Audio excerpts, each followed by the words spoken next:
It was an extraordinary few days for Sam Thompson last week, wasn't it? Sorry, it was.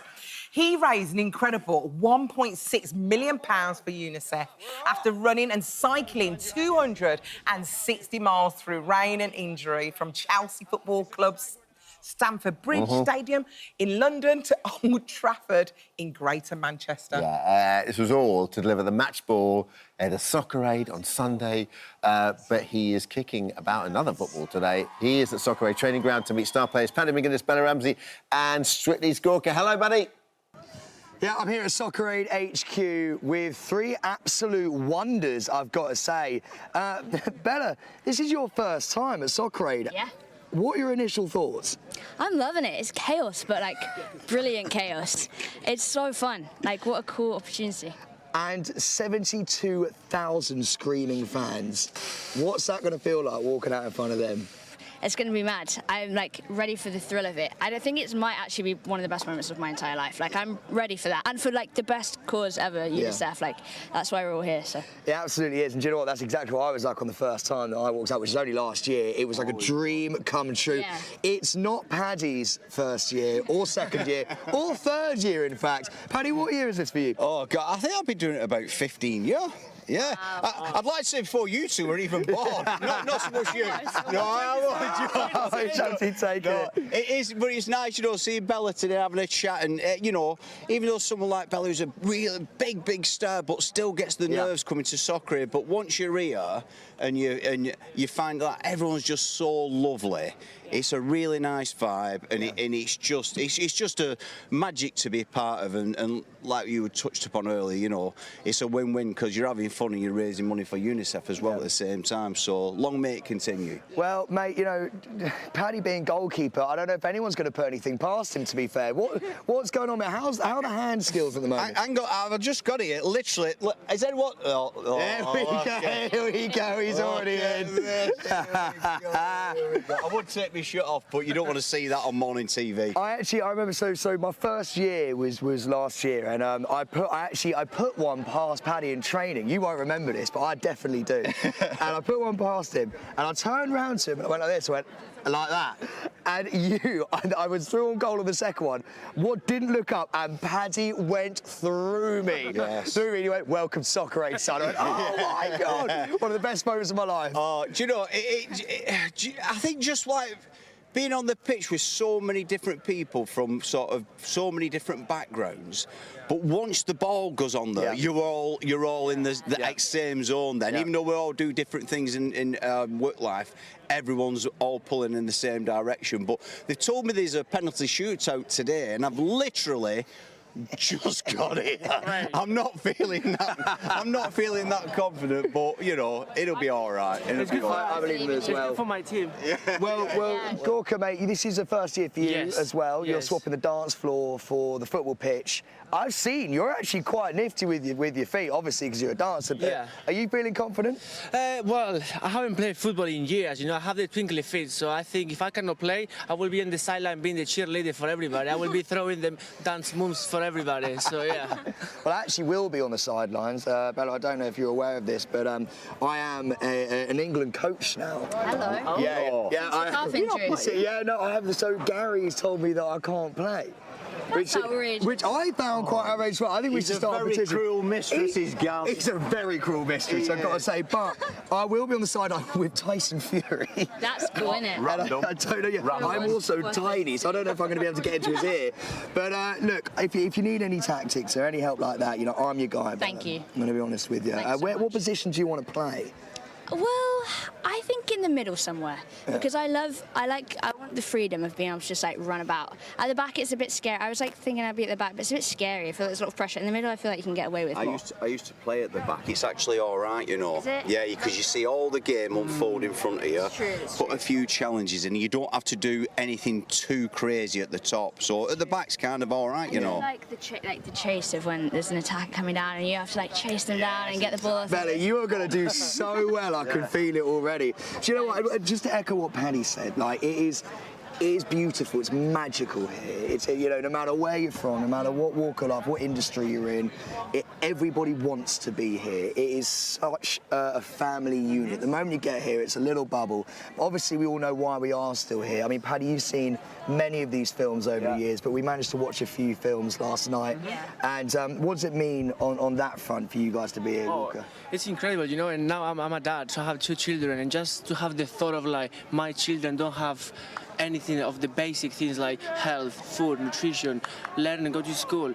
It's just, it blows my mind that still at this time that we are now, in these modern worlds, we are just like focusing so much on ourselves and forget about the children and how vulnerable they are. And this is just a great cause. And as little as what we are doing, it's big for them. Like you said yesterday, just a £40 donation can provide them for food for a full month. It just blows my mind. Like we are not conscious of it. Yeah. Bella, would you echo that sentiment? Yeah, absolutely. I feel like watching those films yesterday really brought it home, and like it felt that I think everyone sort of felt the weight of why we're all here, and we're having a really fun time playing football at Old Trafford and living the dream. But also for the reality is that for kids around the world, like they don't have access to like basic human rights and needs. So for us to like be able to be here and be a platform to support them and the work that UNICEF does is like just so brilliant. Yeah, and Paddy, obviously you've done this so many times. I mean, is this what keeps you coming back?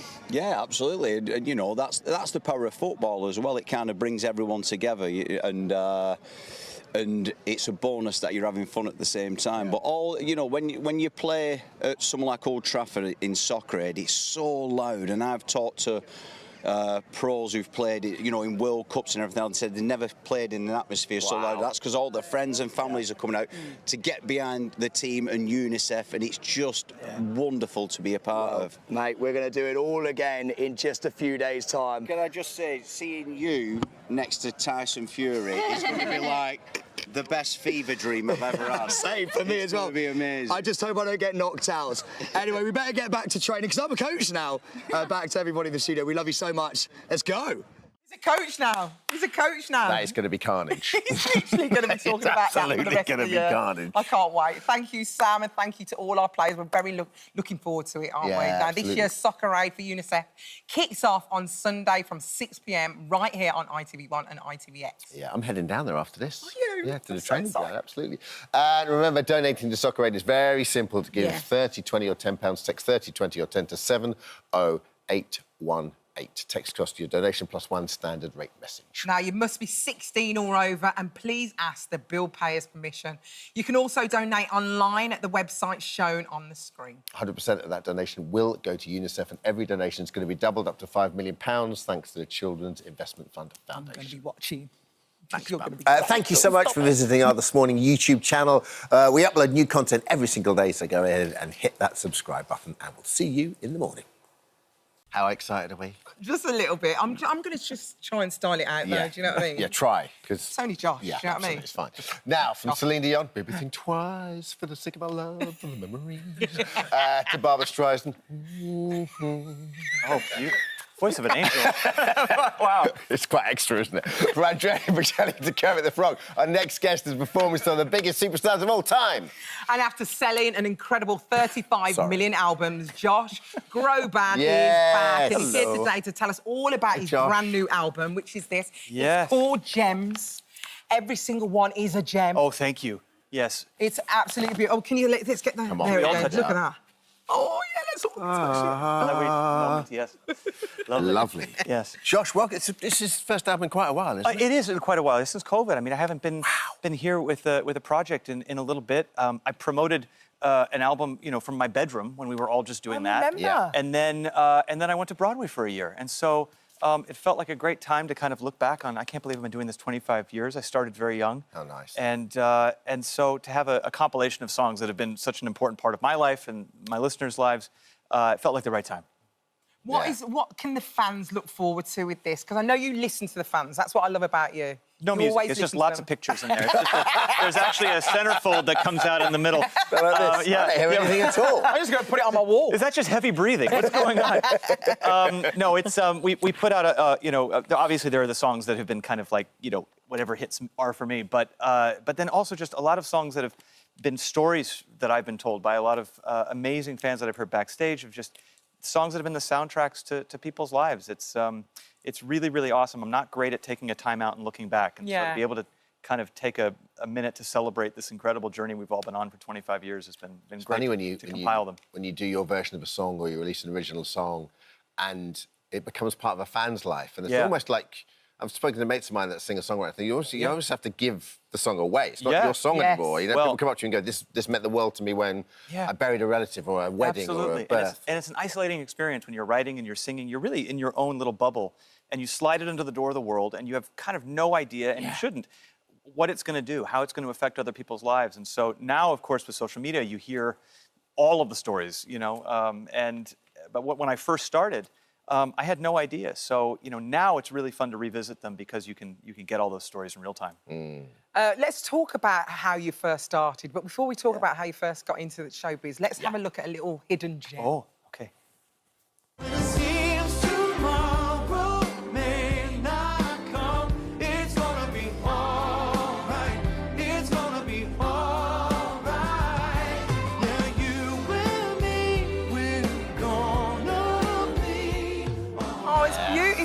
It's so lovely. I mean, this is all like an accident.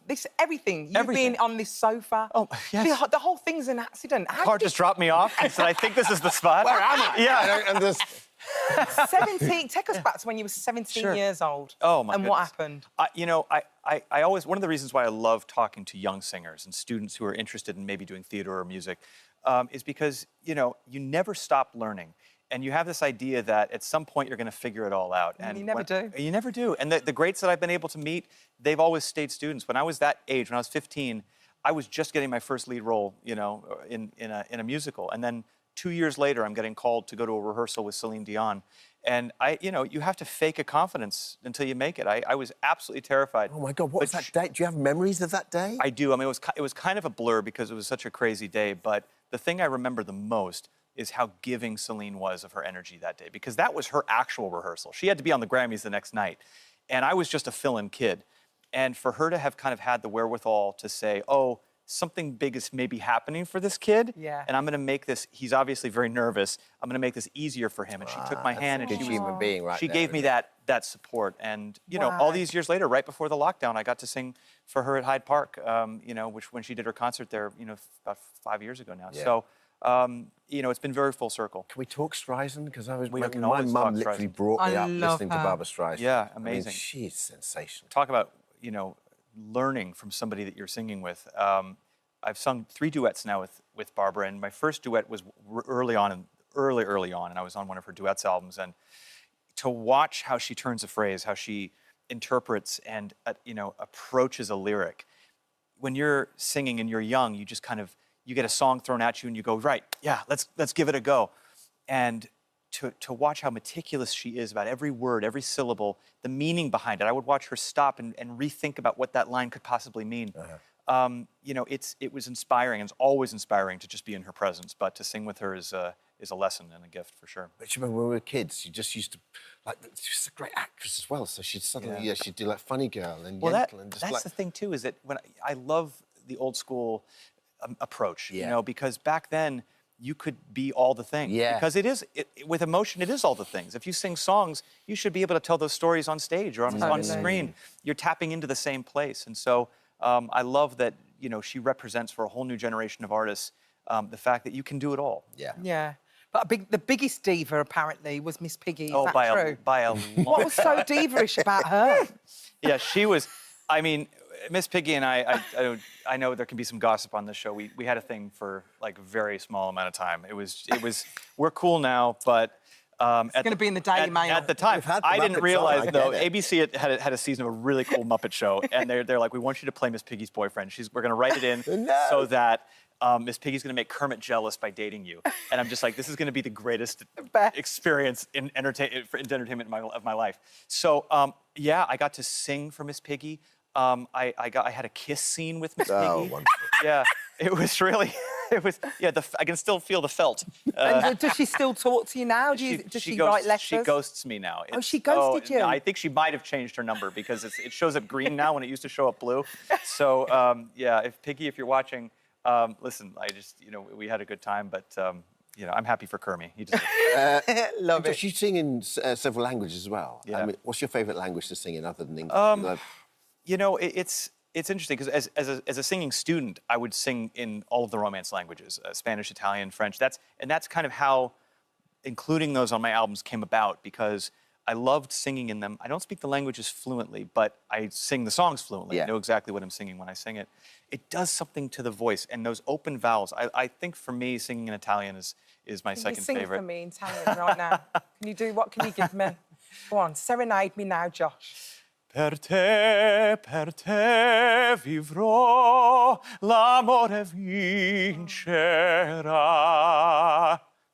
Yeah, I see what you mean, though. It does change things, doesn't it? Yeah. It's absolutely beautiful. Have gosh. you learning to sing in Japanese as well? Have you sung in Japanese? I did sing one song in Japanese a long time ago, but Japanese is a language I'd love to sing more in. Hard, I eh? love Japan. It's hard, but I love the culture. I love going over there. So yeah, maybe one day. Josh, when you're singing, obviously you've done all the stages. You've gone from Broadway to the Vatican.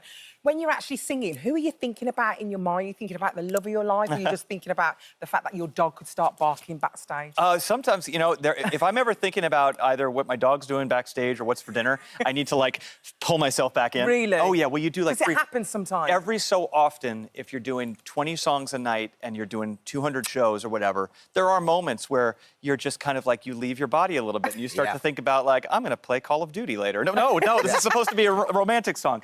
But it's always awesome when you have songs that can mean a lot of different things at different times. A song like You Raise Me Up, for instance, has different meanings for me every time I sing it. I have a song called To Where You Are that's about losing somebody. And when I first recorded it, I was 18 years old and I'd lost really nobody. I was singing it kind of trying to imagine what it must be like. And at 44, you go back and you revisit those old songs and you've lived. You've experienced love and loss and all those things. And so I'm always tapping into stories that are from my past and people and stories that are in my present. Josh, what a pleasure to meet you. The pleasure has been mine. Thank you. Really lovely having you on. Yeah, same here. Thank you for having me. Go on out. Take it home. Let's all have a touch. Come on now. Yes. Yes. There you go. I'm getting the strides. Oh no, my hands are just... Josh's new album, Gems, is out now. Good. His Hidden Treasures. It's beautiful. Hi, everyone. Just wanted to say thank you for visiting our This Morning YouTube channel. Now, listen, we upload new content every day, so go ahead and hit that subscribe button so you don't miss out. And we'll see you in the morning. #1 classical albums, a regular radio slot. Wyn Evans' spot on Strictly was set to top his year. But not long after hitting the Strictly ballroom, Wyn found himself at the centre of a media storm after his professional dance partner, Katia Jones, appeared to move his hand from her waist during a live show. A controversy didn't stop there. Ahead of the Strictly Live tour launch, Wyn gave a fellow contestant what he now describes as an inappropriate and unacceptable sexual gift. His actions led to his exit from the Strictly tour and his BBC radio contract not being renewed. This morning, in his first TV interview since those events, Wyn is here to tell his side of the story. Wyn, good to see you this morning. Thank you for coming in. Morning. What a catch, eh? It's been quite a year. Yeah. It has. Kat and I were only sort of talking about this yesterday, because you came in and you announced being on Strictly. Yeah. You were so excited too. I was, you did the worm. Yeah, yeah. And there was so much high excitement and optimism and expectation. It's not been quite like that, has it? No, it's not been like that for me. Loads of people do Strictly and, it's a fabulous event and they get on really well with it. For me, it wasn't that kind of experience. I hadn't expected the press the intensity and the focus to be like it was. I mean, I'm sure you guys are used to it now, being, daytime hosts, but for me, to have paps outside the house, to have people following you, to have people hanging on your every word, private conversations, public conversations, all fair game for the newspapers, to put their own narrative on it was extraordinary. So let's start off by talking about the photo call, because that is a situation, actually, where that there are people there to take your pictures. There's lots of press. There's lots of press. There was an alleged remark. What happened there? OK, so we were just there with the photographers. The reporters had left. OK. But we were there having some stills taken. I was there. I was talking to Jamie Borthwick. I had this nickname for him, which was Old. and then the word in question, and boy. So I used to call him this because he could contort his legs over his head. I didn't know there was a reporter still there recording, apparently, on their phone from quite a distance away, and then put their own spin on it, their own narrative on it, taking out the words old and boy, which you can absolutely see on the video. It's absolutely crystal clear. And when we've had the volume looked at, the words are there. They're there for everybody to see. She's just said that even though I'm looking at Jamie, they claim that I'm directing this word at Jeanette. And it's totally been taken out of context. Absolutely. The narrative is so wrong on it. In fact, when I saw the narrative in the newspaper, I was just shocked and horrified because instead of a nickname with another word for rotisserie in it, because this guy could get his legs behind his head like a chicken, it's turned into this sexual innuendo. And I was mortified, absolutely mortified by it. And, I've spoken with Jeanette, as you know, afterwards, and, A, she didn't hear it, B, there was never been any complaints about me, ever, and I was just like, how can somebody take a narrative and change it? And, everybody just believe it. Of course, at the time, I'd just lost my brother, I'd broken my foot, I was lying in a hotel room in Glasgow with all these newspapers kind of getting in touch with you. You know what it's like. They ring you the day before, as late as possible, to try and get you to make a comment. The Strictly press tour people rang me and they said, look, you meant to have said this word. Now, if I said to you, Kat, you've said something that's really offended me, you'd go, I'm sorry. Yeah. And I said, oh, God, I'm sorry. Yeah. They took that as an apology. They didn't run it by me. They sent it off to the newspaper. They printed that as my apology. Yeah. And that's the situation I was in. And, of course, then it looks like I validated the story. Yes. In reply to that, they came back and said the apology issued on Wynn's behalf by the Strictly Come Dancing tour PR representative on Saturday, 25th of January, was fully approved by Wynn. No, it's not true. You don't believe that? No, that's not true. I got no email. I was not fully approved by me at all. They have an understanding that that's how they saw it. Sure. That was one of those situations. There were a couple of other incidents as well, as Kat mentioned on the way in. The moment on the show where you were in the back of shots with Katya and you go to put your hand around her waist and she moved your hand away. It's a bizarre little moment. It's a little vignette of the relationship between you and Katya, but didn't look great when you're sitting at home watching, going, oh, that's a bit strange. Can you understand why people sort of got confused by that? I totally understand that, and I apologise. I don't want to sit here today coming across as a victim, because I'm not.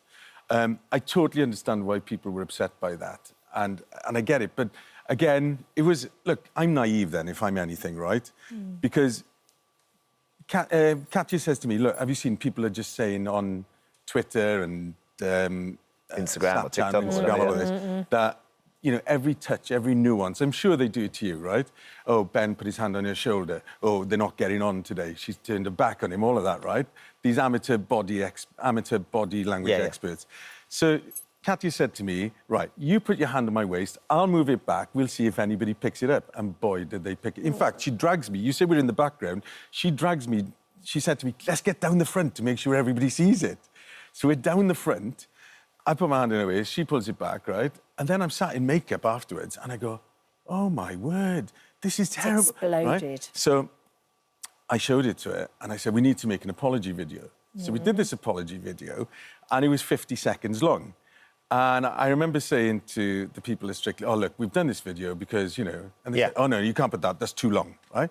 So they go, just make it 10 seconds. Of course, it turns into, like, some kind of hostage-style video where I'm in the background going, sorry, and then we turn into a private joke that everybody wants to know what the joke was. It was just a body language experiment that was picked up on. And so you're frustrated about that because you feel like the longer version of the video might have seemed more sincere and authentic. Yeah. So what the BBC said about that, for the avoidance of doubt, the video in question was filmed twice. All parties agreed at the time that the second, more concise version would be better suited for social media. We know that people on social media have a very short attention span. Absolutely. So you can understand why getting it in short 20-second bursts might have been more impactful. I understand that, but I still think it's the wrong decision. And, of course, I think the thing about Strictly, what I love about Strictly, if I can just say this, what I absolutely adore is the thought of a little girl or a little boy with their sparkles on a Saturday night with their little paddles going, oh, yeah, give him a 10. And I love all of that, right? But the press interest in it, it's a juggernaut. It's extraordinary. And I just don't think that the BBC are quite in control of that press element to it. Do you feel like you were, and the other contestants were helped to understand the focus that you were going to get? So little things like Katya saying, oh, this will be funny to do, they might be able to say, don't think you can play a game like that because it will get picked up and it will run as a story. The comment that you can make, the nickname you might have for Jamie, as inoffensive as it is to him, out of context could feel very offensive, it seem very offensive. 100%, and I totally get that. You know, it's just those little things that you do on the spur of the moment, you know, that you think, oh, this is funny, and it's not funny. You don't think it through because your mind doesn't work in that way. Yeah. Well, one thing that was premeditated and not spur of the moment was the gift that you sent Jamie. Explain that to us. OK, 100%. I'm so glad you're asking me because I want to talk about it, right? So we're on tour. We're spending 24 hours a day with people. You get to know people really well, OK? And it was just a joke that went too far. He'd been talking about this thing backstage. Everybody in the dressing room was, oh, let's get him one. Let's get him one. Talking about a sex toy? Yeah, sex toy. I ordered him one off of Amazon. It arrived. As soon as he opened it, the kind of joke was over. It never left the dressing room. It went straight in the bin. I didn't know he'd made a video to send to a friend. Right. Saying that this, you know, had been given to him. So that was a joke that went too far, and I apologise for that. The whole thing also, I think, has been relentless. It feels as though it's, you know, a comment after comment and article after article. This can't have been good for you mentally. I've had clinical depression since 2016, diagnosed. And it took me in, and I want to talk about it today because I want other people to find strength from that. Yeah. It took me into the darkest spot of my life. I'm sure it When did. the headlines keep coming and coming and coming, and you must have been there yourself when something gets picked up and it just doesn't stop. And I was at my lowest ebb. I wanted to end my life. I would have if I hadn't been surrounded by people. At one point, one of the newspapers was so relentless. I remember saying to my girlfriend, I have to kill myself. I have to, because this is what they want now. They just want me to kill. The same people that were writing Be Kind a few years ago are still relentlessly going after you day after day after day. And that is exhausting. You can't sleep, you can't do anything. You're just full of these thoughts the entire time, and it just takes over your life. And how has your family and friends been able to turn that around for you, and how have you turned that around? So I was under the crisis team for a month, where they just look after you the whole time. And my friends and my family and my girlfriend did a rota that they could be with me 24 hours a day, sitting up with me, because it was just so relentless. But I said to my daughter, you know, I said, I'm sorry I brought shame on the family, because even though I didn't do what they said I did, I'd still brought all these headlines. Sure, I understand. And she just said, look, Dad, I know you. You're just a kind person, and I just want you to know that I can see the video. I've seen it for myself. I know exactly what you said. And so they've been utterly brilliant, and my girlfriend has been fantastic as well. How have the BBC been? I haven't heard from them since I got suspended. To me, I haven't heard from them, so I don't know. They've only spoken to my lawyers. Right. Their right of reply to what you've said is we provided comprehensive duty of care for Wynne that included support by wellbeing professionals. He was also provided with direct access to designated contact at the BBC, who was available to assist him at any time. Plus, he has been offered continued support since his contract with the BBC concluded. Right. Were you aware that you had that option? No, I wasn't aware. You of were? that. OK. No. But they would maintain that it is there for you, should you wish to talk to somebody. Sure. I just think that sometimes mental health is talked about. You know, we have World Mental Health Week, we have, you know, Mental Health Day, we have all these initiatives, and sometimes I just fear that it's lip service that they're given, and they're not actual. You know, I think we've become brilliant with equality and open access for people with abilities and disabilities. But mental health is still a really dark, a really grey area where we can say, oh, yeah, we've got this policy in place, we've got that policy in place, but actually you need to look after these people with mental health issues because, you know, in the flip of a light switch, the lights can go out. Yeah. Well, one person who does look after you is Liz. You just mentioned before that she'd sit with you, and you had a very exciting couple of days, didn't you? Yeah, we went to Marrakesh on the weekend, and you know, the roads are really uneven in Marrakesh. Yeah. I stumbled and found myself on one knee. It was definitely that. And then you happened to have a diamond in your pocket. Yeah. Oh. So, yeah, we're engaged on That's the weekend. really amazing. Congratulations to you. Thank you so much. It's that, look, it's the expectation, the excitement for lots of people who will be thinking about the new series of Strictly coming up, Win.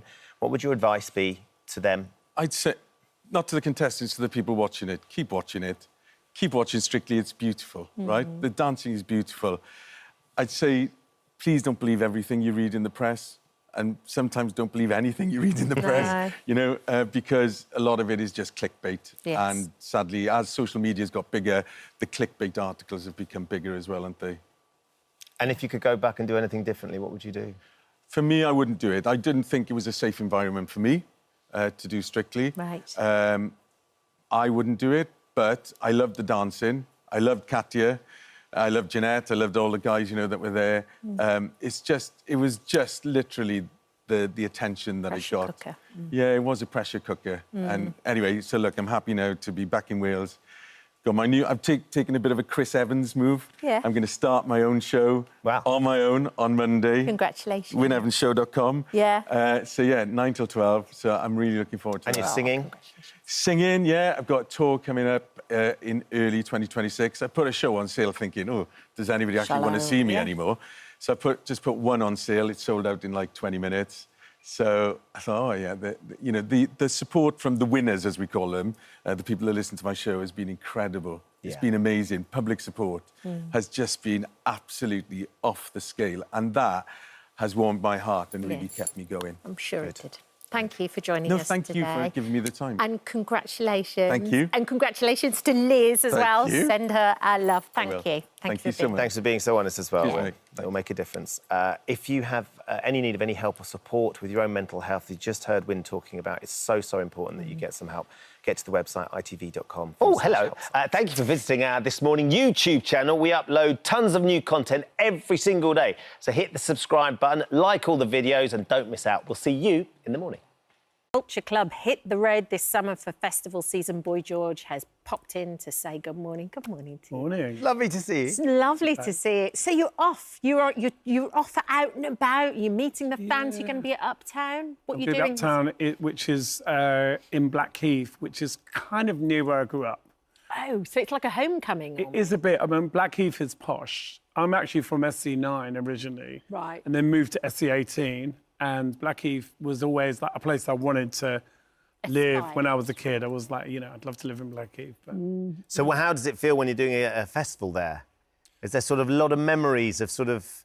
I feel like, you know, it's funny because, like, South East London, I ran screaming from South East London when I was, like, 17 and vowed never to go back. But over the years, you know, obviously through the DJing, I used to do a lot of clubs down there. And eventually people kind of reclaimed me as part of the sort of South East London massive. Yeah, eventually it was like, one of us, you know. Of course. So, yeah, no, I love it down there now, you know. But when I was, like, 17, you know, we used to get chased by casuals. That was the look, and they all, with the way they were dressed, so they looked... Yeah, it was like, you know, walking around South East London dressed as a nun wasn't exactly, you know, it didn't go down too well. How was it growing up back in the day there and with your family? I've heard you describe it as you were the pink sheep. Definitely. I mean, I used to sometimes see my brothers and their mates, like, as I was walking down the hill to get the bus, and they'd, like, cross the road. Would they really? Would you then embarrass them more? Oh, always. Always, yeah, absolutely. Yeah, totally. Ask them for money. And where did the look come from, George? I think for me, it was obviously Bowie, Mark Bolan, the whole glam rock thing. You know, I've always just loved music, you know, even like things like 50s music, Elvis Presley, Eddie Cochran. I just loved show business. Yeah. You know, I just was drawn. But you come from a pretty straight family background. How did your mum and dad react when all of a sudden you're dressing like that and going out and being who you are? My dad always used to try and get me to go to the boxing club. My dad used to say, you need to toughen yourself up. You know, if you're going to walk around looking like that, you need to be able to handle yourself. And of course, I wasn't really interested in fighting people. But my dad's advice was learn to punch. And then if someone hits you, you can hit them back. But no, that wasn't for me. That wasn't for me. So, no. I mean, obviously they knew it was you and you were happy doing that. Did they embrace it or did they sort of... To start with, it was, you know, frowned upon. But then eventually when they realised it wasn't going to stop, it was only going to get worse, I think they just gave up, you know. Did your mum ever help you with your outfits? Or My mum started off as a kind of, you know, standing in front of the front door to stop me going out, to making things for me and allowing me to, you know, say, oh, make this for me, you know.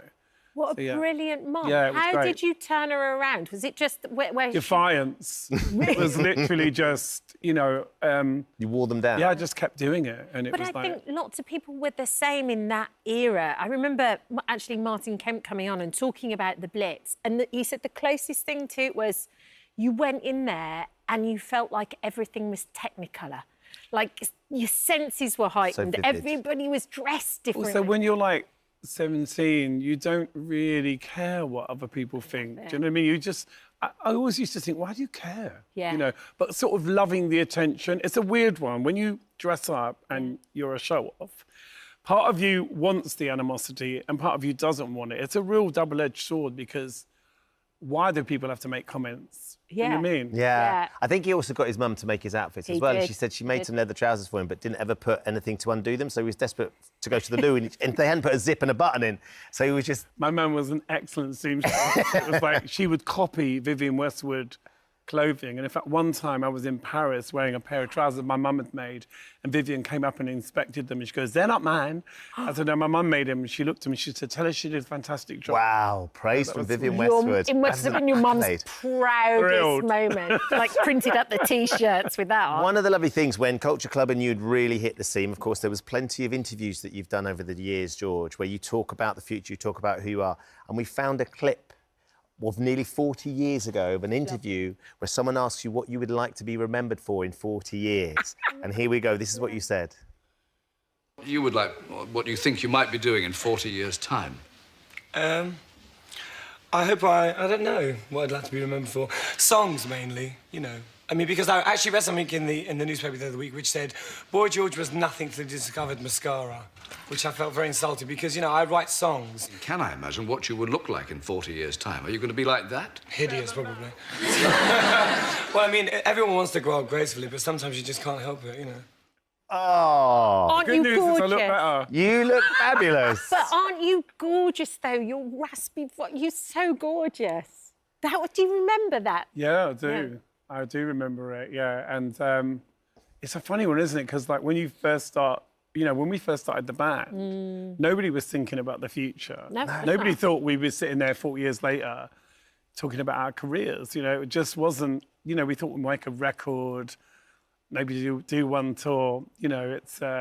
you just never know what's coming, you know. Well, you're definitely remembered for the music, and you've got this new album, For sure. SE18. So you're still writing the music, you're still doing a business now. Absolutely, and I have a bunch of stuff coming out. Now I've found a way to release vinyl, so this is not going to be streamed. It's only vinyl and CD. I'm taking it right back. How are you doing that? How are you... You can go online and order it. Yeah. So you have to get a physical copy. We really miss that, don't we? Yeah. Yeah, because I feel like my audience doesn't seem to care about streaming. They want to have it. They want to have the copy in their hand. They like the lyrics. And there's a real reggae influence there. Yeah, and also I just love records. I actually, doing this vinyl has really reminded me of how much I just get excited when Bowie put out a record or T-Rex, you know, and you go and buy it and look Going at to the record shop and flipping looking through. at who played on it, you know, Yeah. who did the costumes, who did the makeup. I think it's great. Yeah. Well, look, it's lovely to see you. Thank you for dropping by. It's always great to catch up and have a chat. And that is such a wonderful clip. Yeah, It's such it a is. wonderful clip. Yeah. Oh, yeah. Boy George and Culture Club are headlining Uptown Festival at Blackheath, London on Sunday, the 27th of June. And George's new album, SE18, is out on the 21st of June. Thank you for visiting our This Morning YouTube channel. We upload tons of new content every single day. So hit the subscribe button, like all the videos, and don't miss out. We'll see you in the morning. From her acclaimed portrayal as Queen Elizabeth II in The Crown to her unforgettable role as Dolores Umbridge in the Harry Potter films, there's not much that Dame Imelda Staunton hasn't achieved in her remarkable career. No, and now she's added a rather personal accomplishment to that long list. Yeah. For her latest role, she's taken to the stage alongside her daughter, Bridgerton star Bessie Carter. Imelda and Bessie join us right now. Good morning, ladies. Good morning. Good morning. Does it feel weird when I go through all those things? Yes, it does a bit. Yes, it does a bit. Yeah. But... how lovely is it that you get to be on the stage together? It is. It's pretty lovely. It is. I was just saying that it's weird that it feels so normal. I thought it would feel strange, but it doesn't at all, and it's an absolute joy to be there together. And and it's a challenging play, and that was very good for us to do. The rehearsals were hard, and we thought, oh, we can't do it. We'll never be able to do it. Oh, we'll never do it. But then doing it, you think, oh God, it's heaven. The play's called Mrs. Warren's Profession. Yes. Bessie, explain a little bit about, because it's a fascinating story.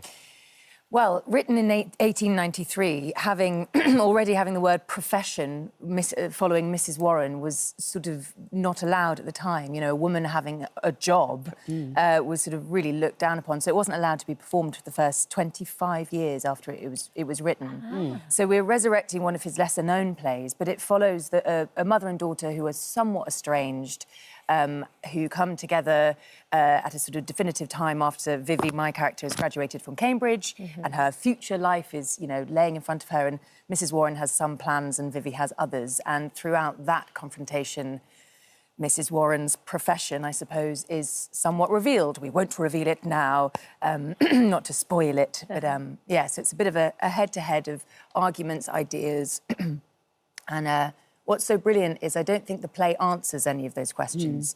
The play asks questions of the audience. And I think that's, whenever I go to the theatre, that's the kind of play I want to see. I don't want to be told what to think or feel. And his writing is so, it's utterly, it's human, it's visceral, it's emotional, as well as being political. And so it feels very engaging to do and hopefully to watch. And you really do immerse the audience in, because there's no break, there's no let-up at all. No. An hour and 45, folks, straight through. Get your ice creams pre-show. Yeah.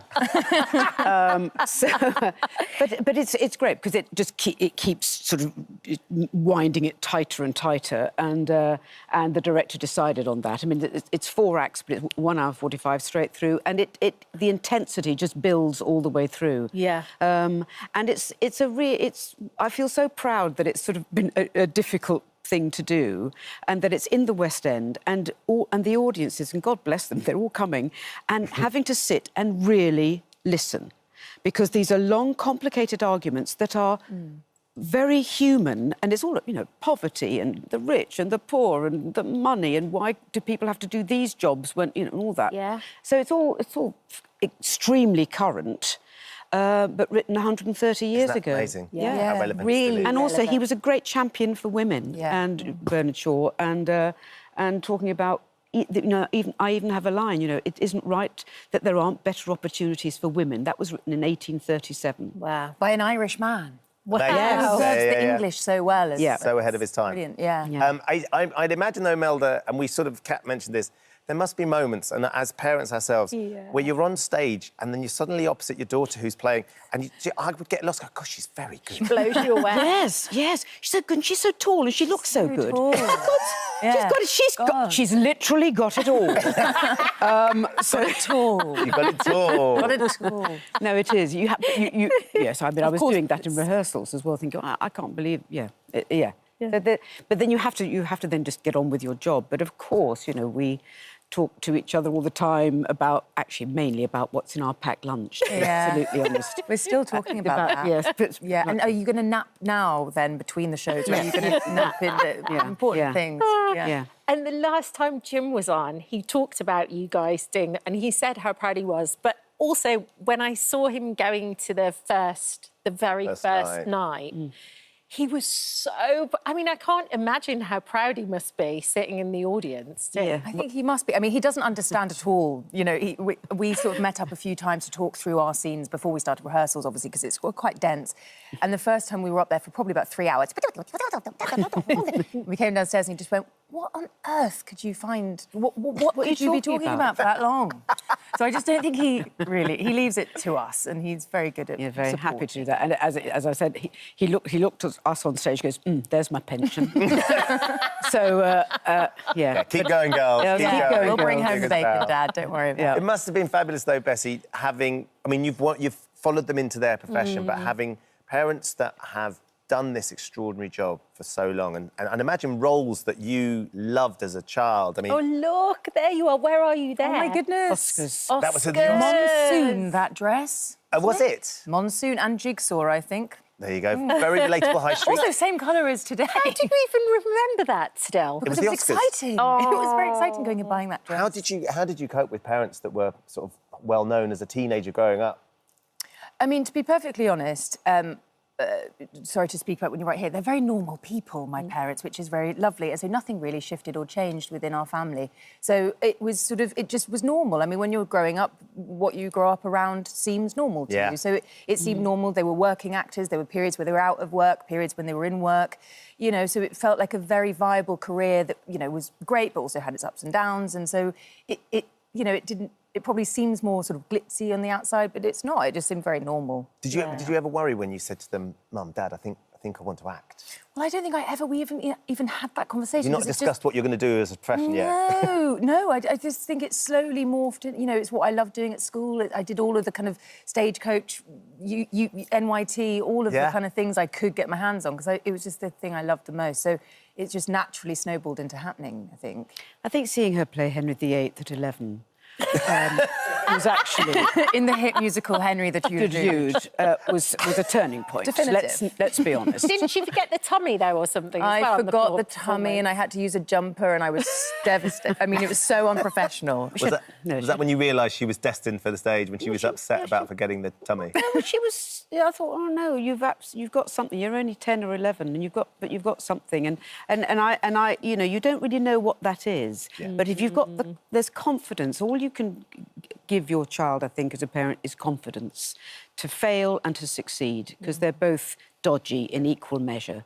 So just, you know, and she had the confidence, and so then I thought, well, it's up to you now. Well, look, long may the success continue. Yes, absolutely. Rave reviews I've seen. Fabulous to see you both. Thank you for popping in. Thank you very much. It's really, really lovely here. Mrs. Warren's Profession is on at the Garrick Theatre until the 16th. Oh, hello. Thank you for visiting our This Morning YouTube channel. We upload tons of new content every single day. So hit the subscribe button, like all the videos, and don't miss out. We'll see you in the morning. Now, 15 years ago, our next guest hit rock bottom and was struggling to find a way out. Today, she's a self-help superstar and the most listened-to woman in the world. She has more than 21 million followers on social media, A-list fans like Oprah, the Kardashians. Mel Robbins is one of this century's most influential voices. But how exactly has she managed to not only help herself, but give people all around the world the tools to change their own lives for the better? Well, it all comes down to two very simple words. Let them. Let them. Just let them. You're just going to say let them? Let them. Let them. Let them. When I say let them, I get a jolt of superiority. And this is why people get this tattooed on their bodies. By far, just one of the best self-help books I've ever read. This is what you can't control. This little dot right here, that's you. I love what you said about being present.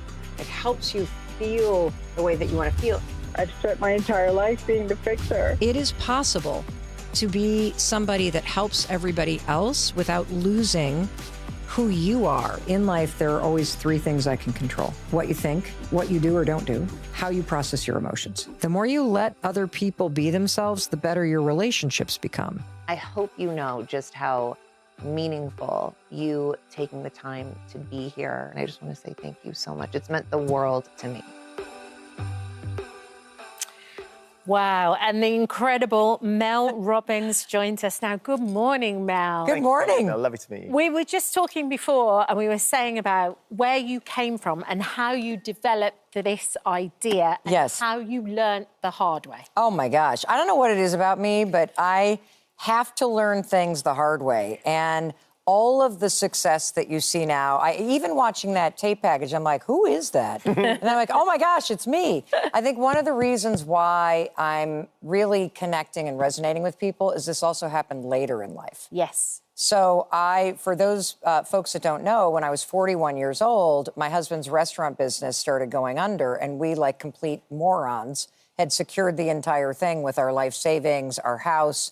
And so we've got 3 kids under the age of 10. We find ourselves, in US dollars, it was $800,000 in debt. In pounds, it was $600,000 in debt. Liens hit the house. Like, we couldn't pay our bills. I had lost my job, and I found myself lying in bed every morning, unable to get out of bed, because I would just lay there and stare at the ceiling and think, I've completely ruined my life. And what happens in life is that I think there are people that are positively motivated, but if you're a normal human being, there comes a time where you get so sick of your own pain and excuses that that pain makes you hit something solid inside yourself. And what happened for me is I just realized nobody's going to come and fix this situation. If I want things to get better, I have to figure out how to force myself out of this bed and start doing the little things every day that you know you need to do, but you don't feel like doing. And that's how all of this began.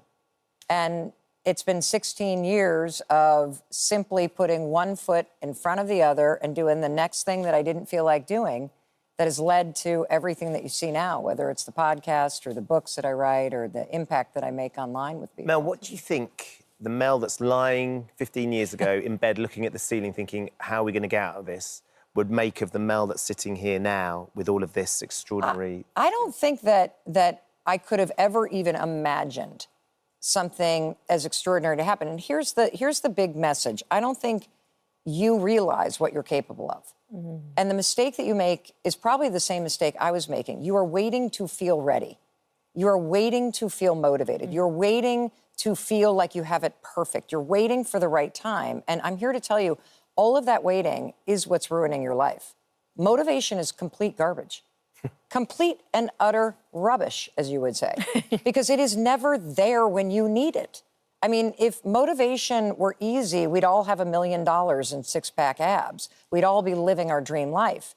The secret to life, honest to goodness, is making yourself do the things you don't feel like doing. And it was during this time that I developed this little motivation hack that I call the 5-second rule. So in the States, I don't know if you have it here, but if you drop food on the floor and pick it up in 5 seconds, safe to eat. It's fine. Yeah, Right. yeah. Well, if you have an idea and you think about it for longer than 5 seconds, your mind contaminates your desire to do it. Because you start talking yourself out of it. Exactly. Yeah. Exactly. And there's all these fancy words for this that psychologists have, but I just like to speak about it in a way that anybody can understand. Sure. So the hack that I had was I just was inspired by this rocket launch, and I started counting backwards. Every morning I'd be lying in bed, staring at the ceiling, thinking about all my problems, rotting away like a human pot roast.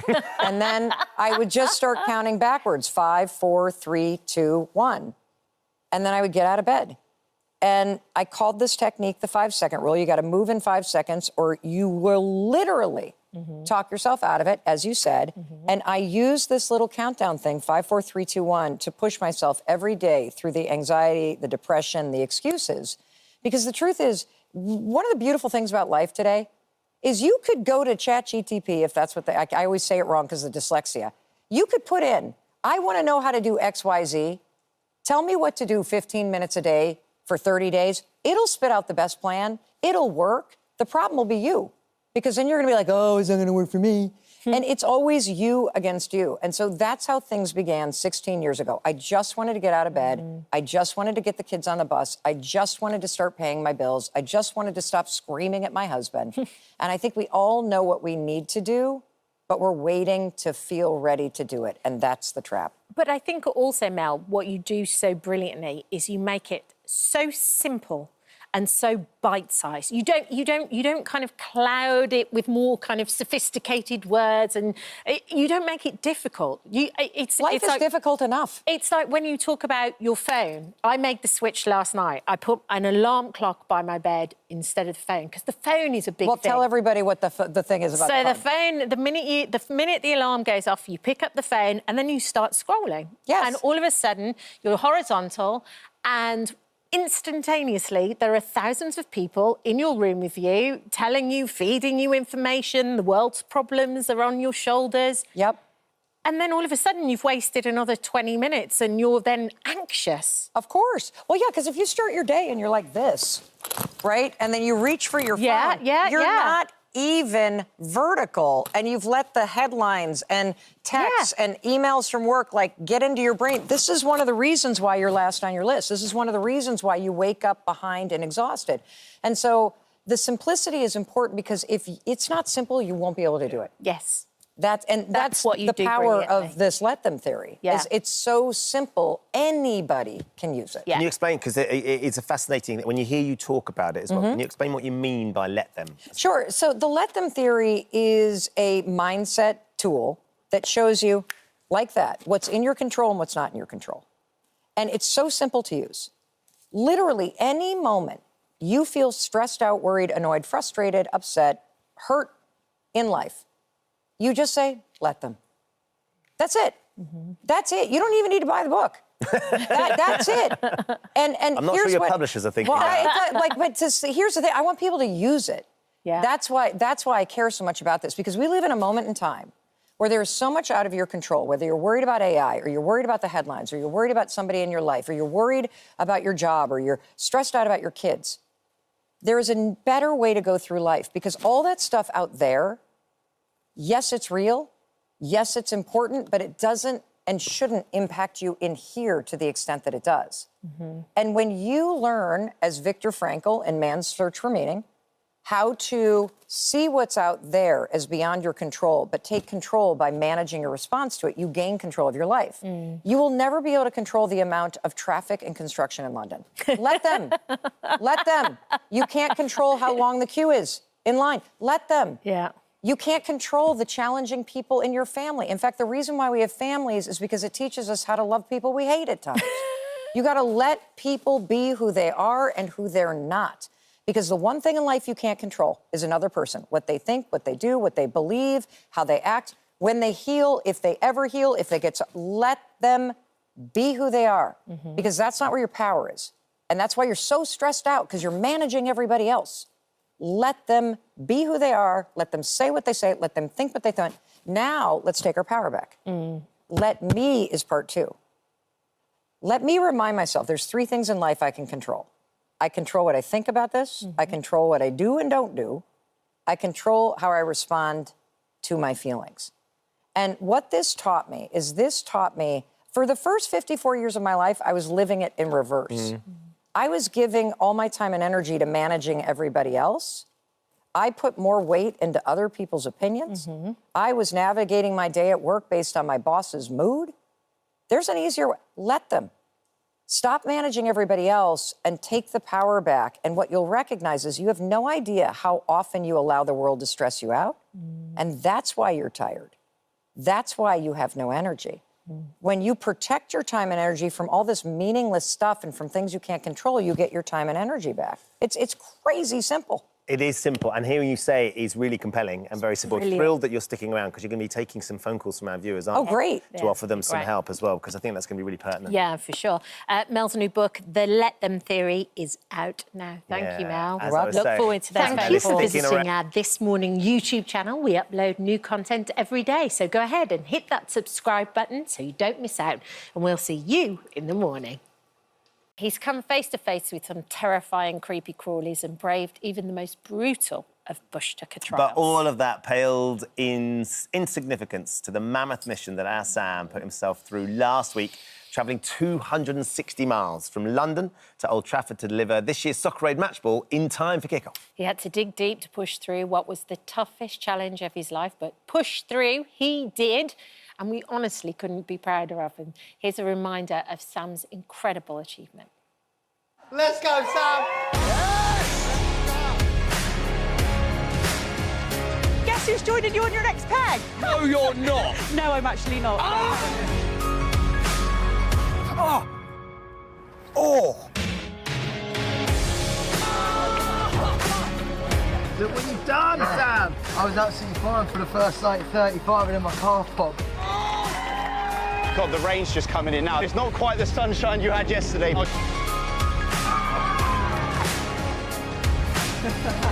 Oh my God!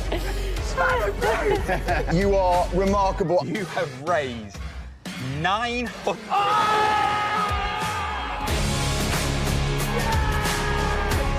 I'm really struggling today, man. I've got nothing left.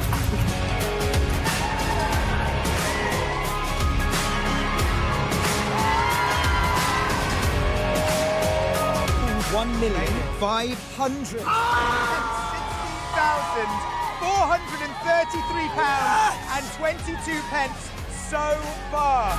Yes. Oh, the conquering hero! Well done, mate. Look, I've thrown my glass at you. I'm so excited. It's making me. I've got to stop crying. It makes me so You need to emotional. rehydrate just because of so much tears. So many tears, man. I just want to say, actually, from the start, mate, thank you so much for all your support. It was every time I saw you, and I heard you, it was literally just. It was like. It made me so emotional, so I really, really, really appreciate it. And Ben, obviously, on day one, mate, you turning up, I just tore my calf at that point, and I was so down because I was like, I'm gonna have to I'm not gonna be able to do this. I know that I've got so far ahead of me, and you have the strongest mentality. And Ben turns up and he's literally like, mate, one foot in front of the other. You're not completing this. And like he just like, I needed someone who's not going to mollycoddle me, and you were just the perfect guy for that. It was just, I'm so grateful. So it was a really, I could tell how low you were because all the planning, all the expectation, all the hope, and you'd had this injury. Day one, it just came out of nowhere that was significantly worse, as we found out through the week, than we thought initially, even then. Yeah. There was still a hope that actually it was maybe just a strain, but it was a proper tear. And it's just about breaking it down, isn't it, into small chunks. Don't think of it as a big journey. It's the line, not the time. Yeah. That's what Ben kept He on saying. remembers, he remembers. You know, but when you sort of talked about it, Sam, you trained for it, how had the reality of it, how does it compare, do you think? It doesn't compare at all. It feels like a dream and a slight nightmare. But yeah, it's all the training, you don't really know what you're training for almost, because I'm just doing some running and some biking and we'll just see what happens. It's nothing like it. You've got the team surrounding you. We filmed a doc, by the way, which is coming out actually this Friday. It'll be on a Friday. And like, so you've got a van in front of you the entire time with a camera sticking out the boot of the van, all filming all your highs and lows. You've got, you know, people all around you, people beeping their horns at you, and you can't really prepare for anything like that. And it's quite overwhelming, isn't it? It's really overwhelming, but in the most beautiful way. It brings so many people together, and I actually was just saying to Ben off air that you feel a bit flat afterwards almost, because you're like, you miss the entire team and you miss that bubble almost. The connection. Yeah, there's so much connection. And I think that's the thing, it just moves people. Every time someone new turned up, from Ben to your brother-in-law to like Pete, when you guys got together, and then we had Orlando in the studio. He sent you that message, and then we had to call him makeup, didn't we, to dry all his tears, because he was like, he's such a good man, he's such a... I mean, to have that level of support must have been amazing. This sounds so cringy, but I really do mean this. I think it shows the power of friendship. Because, and I honestly, wholeheartedly believe in this, that I'm quite like a glass person. Like, I'm actually not the strongest person, as we've seen. But I'm the luckiest person to have the support network around me. I didn't complete this. Everyone around me completed it for me. Like, everybody, like, showing up, from my family to my friends and stuff, was the only thing that got me through it, and I'm really, really fortunate. There was an amazing team on the road with you as well. Yeah. They were there all the step away. Like, few of us drafted in and out, but there was an amazing team, wasn't there? It was so great, man. Gary, the physio, was such a good kept guy. you together. You got Taylor, the running coach. Tracy was on the bike with you. Tracy is the most just empathetic but strong-willed person I think I've ever met. And then the UNICEF team as well, like remembering why you're doing it and like always reminding myself like who is out there and who we're trying to help and the donations. Mate, one of the things that we loved were all the surprises that you kept getting. So we've got a little surprise for you today. Oh God, no more surprises. Because she's come in to see you, especially to celebrate. Yes!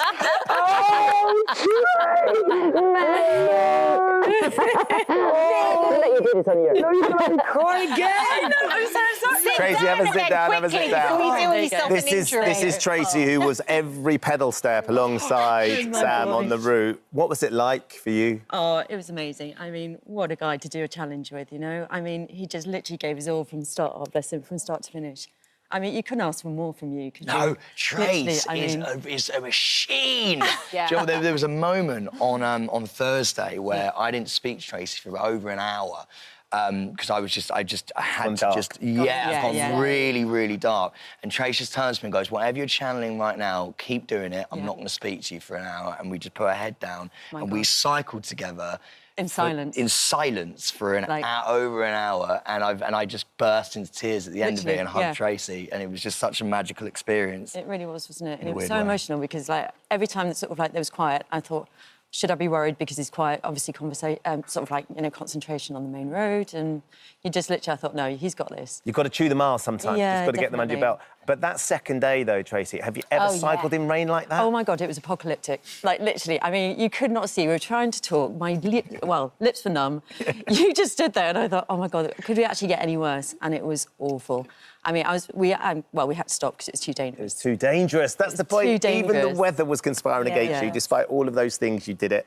Thank you, Tracy, for being there with him, lockstep, and keeping him going. Thank you to all the team, as you say, to Gary the physio, who somehow put you back together every day, Taylor, who was running with you. It's just, we're so proud of you, Sam. Thank you so much for everyone who donated as well. I mean, my God, every single time we got those donations sort of run through, it was just another boost. Just another boost up, wasn't it? It was such a boost. And it was just so beautiful. So thank you, anybody who donated. You literally are the heroes to the story.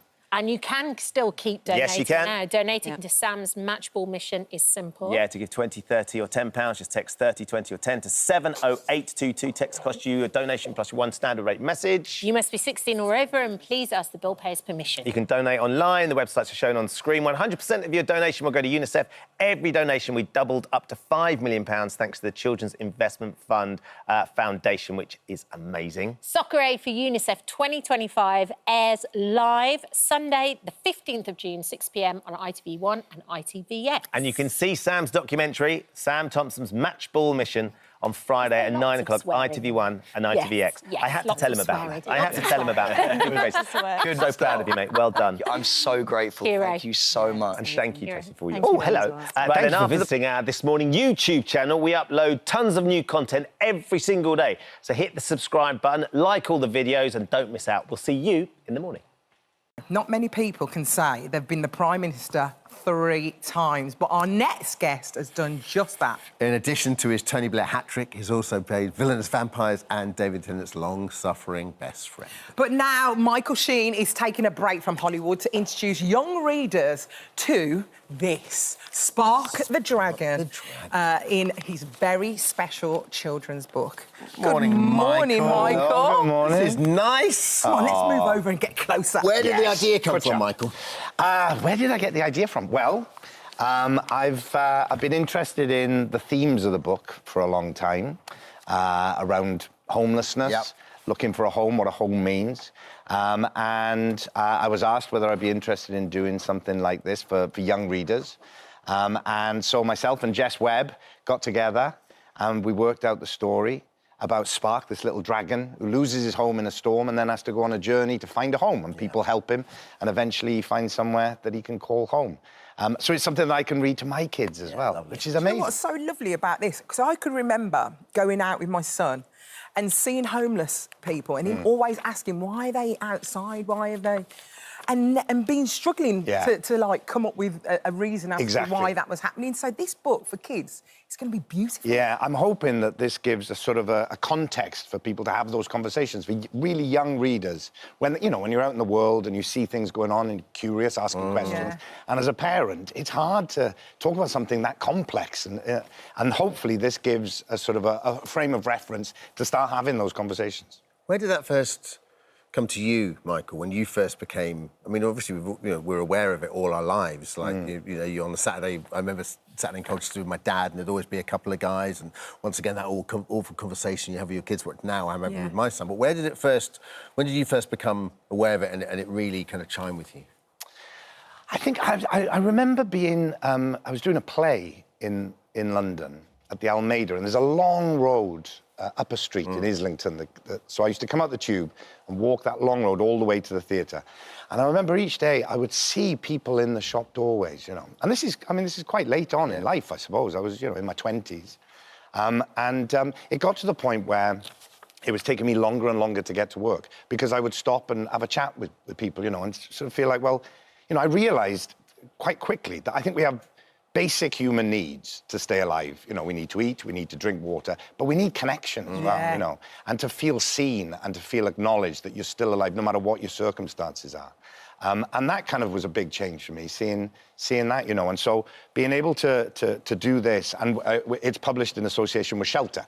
So a £1 from every hardback that gets sold and 50p from every paperback goes to Shelter, Shelter Scotland and Shelter Cymru as well, and to help them in what they're doing. But I think the big thing, of course, is not only does it allow young readers to talk about what they might be seeing, but of course a lot of people will experience it themselves as well. Absolutely. Young people will be in... It's not just about being on the streets, it's about being in temporary accommodation as well, And So many hopefully of this tells that story. So many of it is kind of sliding doors choices, isn't it? I was talking to a guy a couple of weeks ago, and he said he moved over to Ireland, broke up with his girlfriend, came back over here, and then before you know it, the money goes like that, and you make a couple of...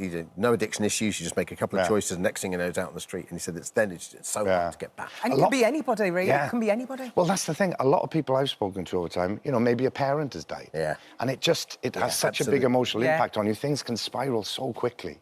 I think we all need help at some point. It's not just about other people or these other people who need help. We all need help at points. And that's sort of, I was listening to your conversation earlier about people in power. The most important thing is we're all vulnerable, we're all going through this life, and we're all going to need help at times. And that's why community is so important, isn't it? It's a beautiful book, and it's illustrated by Sarah Massini, who's incredible. Gorgeous, absolutely beautiful. Congratulations on this book. Thank you very much. Did you enjoy writing it? I did. I loved it, and I really hope that it can be the first of a series of things where we can talk about quite difficult subjects, but in a really entertaining way for young children. I hope so. We talk about community. You wrote off £1 million in debt for 900 people in Wales recently. Tell us about how that came about and what's the process like? Well, that's something that I've been sort of working on for a long time. I remember many, many years ago, I saw John Oliver in America doing his show in America, and he did a similar thing where he bought a load of debt and then wrote it off. And that sort of put the idea in my mind. And various people have done very similar things over the years, amazing stuff. So when I got the opportunity to do it, I realised I had never heard about the secondary debt market. Essentially, companies buy up debt, and then you can buy it cheaper and cheaper. The people who owe the debt still owe the same amount, but the people who are buying it can get it at a lower and lower price. So I realised that I could buy, for £100,000 of my own money, I could buy £1 million of debt. And, of course, I'm not looking to get it back. I just wiped it out. So the company would be looking to get that back over a longer period of time? I see. Yeah, exactly. But you affected over 900 people. You affected, you got rid of their debt. Yeah. How did that feel as a human to do that for someone? Well, it was strange because I don't know who they are. Because I was never allowed to find out who the people were, and do they know who did it? Well, we sent a letter. So the moment that you buy someone's debt, you have to legally let them know that you have bought their debt. So we sent them a letter with a link in it, and I made a video so that if they pressed the link, they would see me going, "Hi, I'm Michael Sheen. I bought your debt, and it's gone now." But of course, People think it's a scam. People think it's a scam. Of course they do. Yeah. Why? It was a stupid idea of mine to do that. So did no one click it? Well, I don't know. I mean, listen, if you're out there, you know, good luck to you. I hope it's made a difference. We have to talk a little bit about Soccer Aid. You're one of the great Soccer Aid heroes. I remember Michael came out. Literally, he played for about half an hour, and he came hobbling off, and his toe especially always. His toe is like falling off. But it's coming up like week. Yeah. I mean, it's one of the most unforgettable experiences of my life. I think it was 8 years I was captain of the rest of the world team, playing at Old Trafford. Yeah. I mean, it's just extraordinary. But in the end, I was getting injured in the warm-up. I wasn't even getting on the pitch. Oh, look at you! But at least you were there. I was there. You were there. I was there. And we've got to talk about these iconic characters who you have played. There's some incredible ones, but I'm interested to know which character stayed with you the longest after the camera stopped rolling? That's a good question. I played Kenneth Williams, you know, from the Carry On film. Yeah. And it was a very concentrated filming. We did it in like 15 days or something, but I did so much research. And when it got to the end, you know, you're such a larger-than-life character. And when it got to the end and they say cut and that's it, I sort of felt like, well, what do I do with this now? I spent the last, you know, doing all this. And but I knew so much about him. I was like, I should go on Mastermind or something. And like, what do you do now? So it's quite hard to let go. I had to be him for a little bit every day for a while, just to decompress. It's unbelievable. Yeah. And Brian Clough, who, you know, combined my love of acting and football to be able to bring those together on The Damned United, that was amazing. You are incredible. Well, what's next? And Aaron Bevan. I mean, yeah. Well, last year, this is my truth. Tell me yours. Eh? Last year we did the play Nye. New play about an Aaron Bevan creation in the NHS, and we did it at the National and in Cardiff, and it was so popular. We're back doing it again this year. Right. So that's to be able to tell that story, to say those words, you know, is such a privilege. To be again talking about people in power. I mean, he was a man who was down the mines as a kid, saw the injustice around him, and thought, I need power to change this, to make this better. Ends up becoming the Minister for Health and Housing after the war, and changing all our lives, creating the NHS. You know, I mean, extraordinary use of power. When you do a play and then you rest for a while and you come back, is it muscle memory? Can you remember everything quite easily? Or... Well, I'm hoping so. I go into rehearsals on Monday, I hope so. You're going to be brilliant, Michael. It's an absolute pleasure. And your book, Michael's book, A Home for Spark the Dragon, is out now. Congratulations. Thank you for visiting our This Morning YouTube channel. We upload new content every day, so go ahead and hit that subscribe button so you don't miss out. And we'll see you in the morning. He sold 25 million albums as part of the iconic 80s band Spandau Ballet. He went on to play one of the most legendary villains Soapland has ever seen in EastEnders as the evil Steve Owen. But now Martin Kemp has established himself as a best-selling author, and as he releases the second book in his thriller series, Martin is here to tell us more this morning. Good morning. Good morning, guys. 25 million albums? Did I sell that many? You did. Did I? You personally. What happened to it, then? You really did. Ask your brother. Yeah. The book is great. I mean, it just takes you back to that time and that era, right from the very moment where you're talking about the Blitz and going there and Boy George being in the cloakroom. How much of you is in this book? Everything. Everything in me. I always think when I write fiction, I think you find out more about me than you do when I write a biography. You know, because you give more secrets about yourself away because that you wouldn't tell otherwise. Because, you know, in fiction, you can put it behind somebody else's skin. And it's kind of hidden in the mix. So Johnny Klein is the lead character. If anybody has not read the first book, just explain a little bit about Johnny Klein, who he is and where he's been and what his life's... Johnny Klein, ex-rock star from the 80s, who was at the top of his game, world famous, and it all came crashing down. And I take him back to the bit where we strip everything away. He hasn't got a penny left, doesn't own anything, and he has to get by in life. And it was always kind of a fear that I had when I was growing up in the band. What happens? Because what happens if you lose everything and all you're left with is a famous face that everybody knows you? Where'd you go? How'd you start again? Because didn't you sign the record deal when you were on your 18th birthday? My 18th birthday, yeah. And then how many days later were you sort of in the charts? Well, about 5 or 6 weeks later, we were #5 in the charts and selling 500,000 copies. And flying around Europe on Learjets. I do not know how it happened, but it happened. And it was an incredible way to live when I was a kid, you know, but it was my fear, what happens if it all gets stripped away. Yeah. And that's what I wanted to write about. Yeah, and that's one of the things in the books. He lives in like a bedsit above a curry house. Yeah, in Brick Lane. Yeah, and there's elements as well where he's got a relationship with his daughter that's incredibly moving too. Yeah, I mean, most of that comes from my story, you know. And one of the fears that I always had was... nowadays, you see lots of celebrities hiding their kids' faces, you know, keeping them out of view. Yeah. But back in the day, we never used to do that. You know, as soon as you had a kid, you were on the front page of a Hello magazine and telling the world about them. So, and it was always my fear, what if you have this crazed fan who wants to kidnap your kid?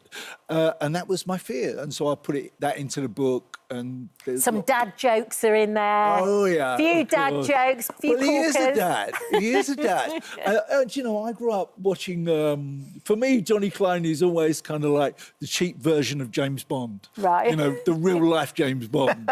And without any gadgets and without any money. Yeah. And I grew up with James Bond from the 70s, which was all about one-liner jokes, most of which you could never say nowadays. Yeah, of course, of course. And the story of this one, is this one adapted from an original screenplay that you did, or have you thought, in the back of your mind, you thinking it could be a screenplay? Well, it was not so much this one, the second one. The first one that I did, first Johnny Clyne book I did, was originally a screenplay that I did. Yeah. And it was kind of, it didn't go very far, but I wanted to turn it into a novel.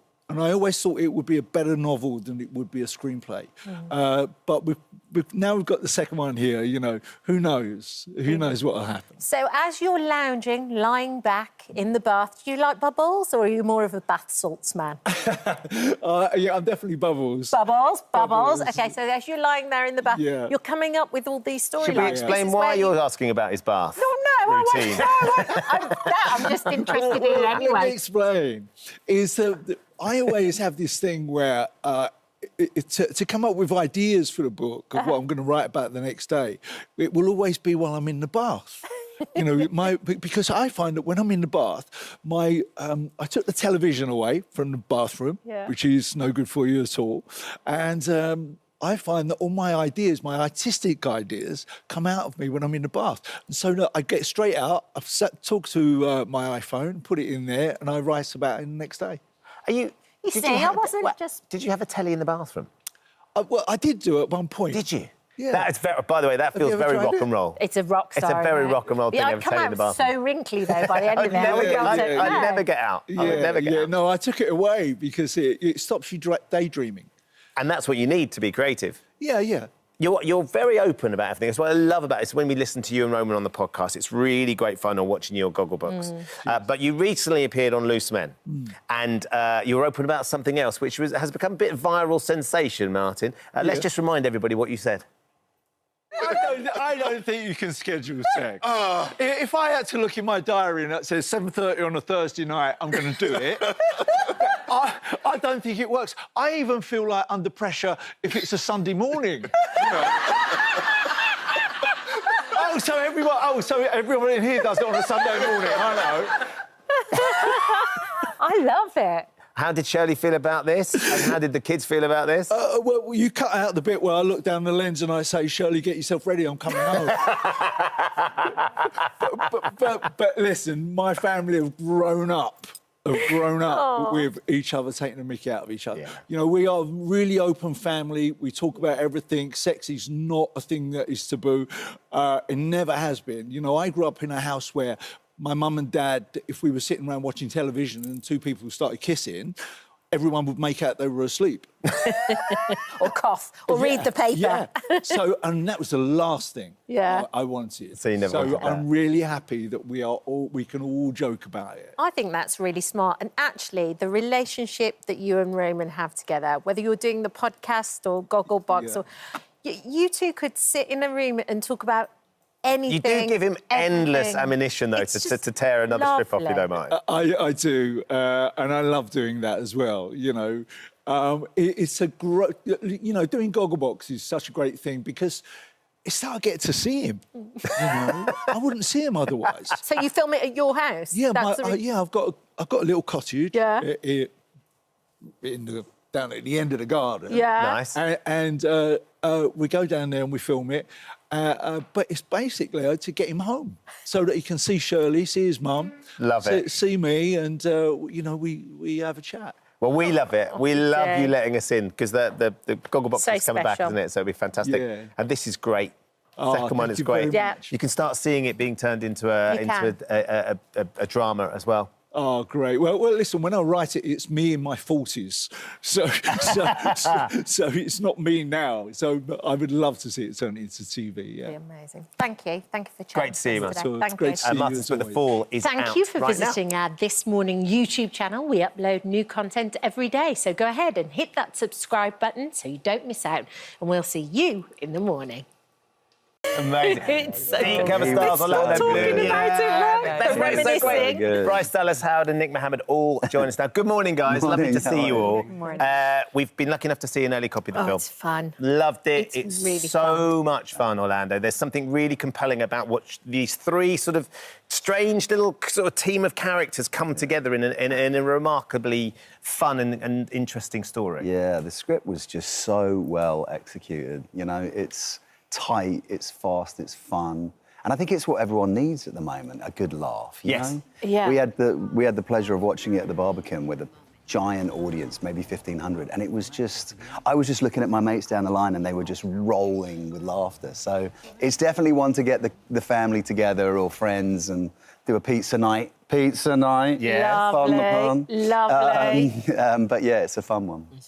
Yeah. Bryce, tell us a little bit about the premise of it all without giving too much away, obviously. Yeah. Well, everyone just saw the trailer. It's about improv comedians who get recruited to go undercover by the Met Police in London. And it is really fun because basically the central tenet of improv is yes and there's a clap and you go into the scene and you into give the it your scene. all. Exactly. And what happens is that, you know, they're very committed and they say yes and that means they get into more and more and more and more trouble. It gets deeper and deeper and deeper. Yeah. Particularly, I think, Nick, because your character, who isn't the most confident, actually hasn't done as much. Squire. Sort of, kind of keeps getting them deeper and deeper because he doesn't really know what else to say other than yes and. Yeah, he's not... I mean, he hasn't come from an acting background, an improv background or comedy. He just has a quite regular office job and he sort of stumbled into, well, the Comedy Store, I guess, and started trying to do these improv classes and little does he know that he's going to get, you know, thrown into sort of these undercover missions. And so, yeah, he is really out of his depth right from the start and it just gets worse and worse for him. But once you're in, though, you kind of revel in it a little bit, too. Well, that's the thing. He sort of finds his people, you know, they sort of find each other as friends as well. So they, you know, there's this sort of sense of camaraderie and that they have some kind of mission to accomplish. And, yeah, they do end up sort of taking it very seriously. Which is actually what's so nice about it. You don't very often see this dynamic in movies. It's, like, actually interesting.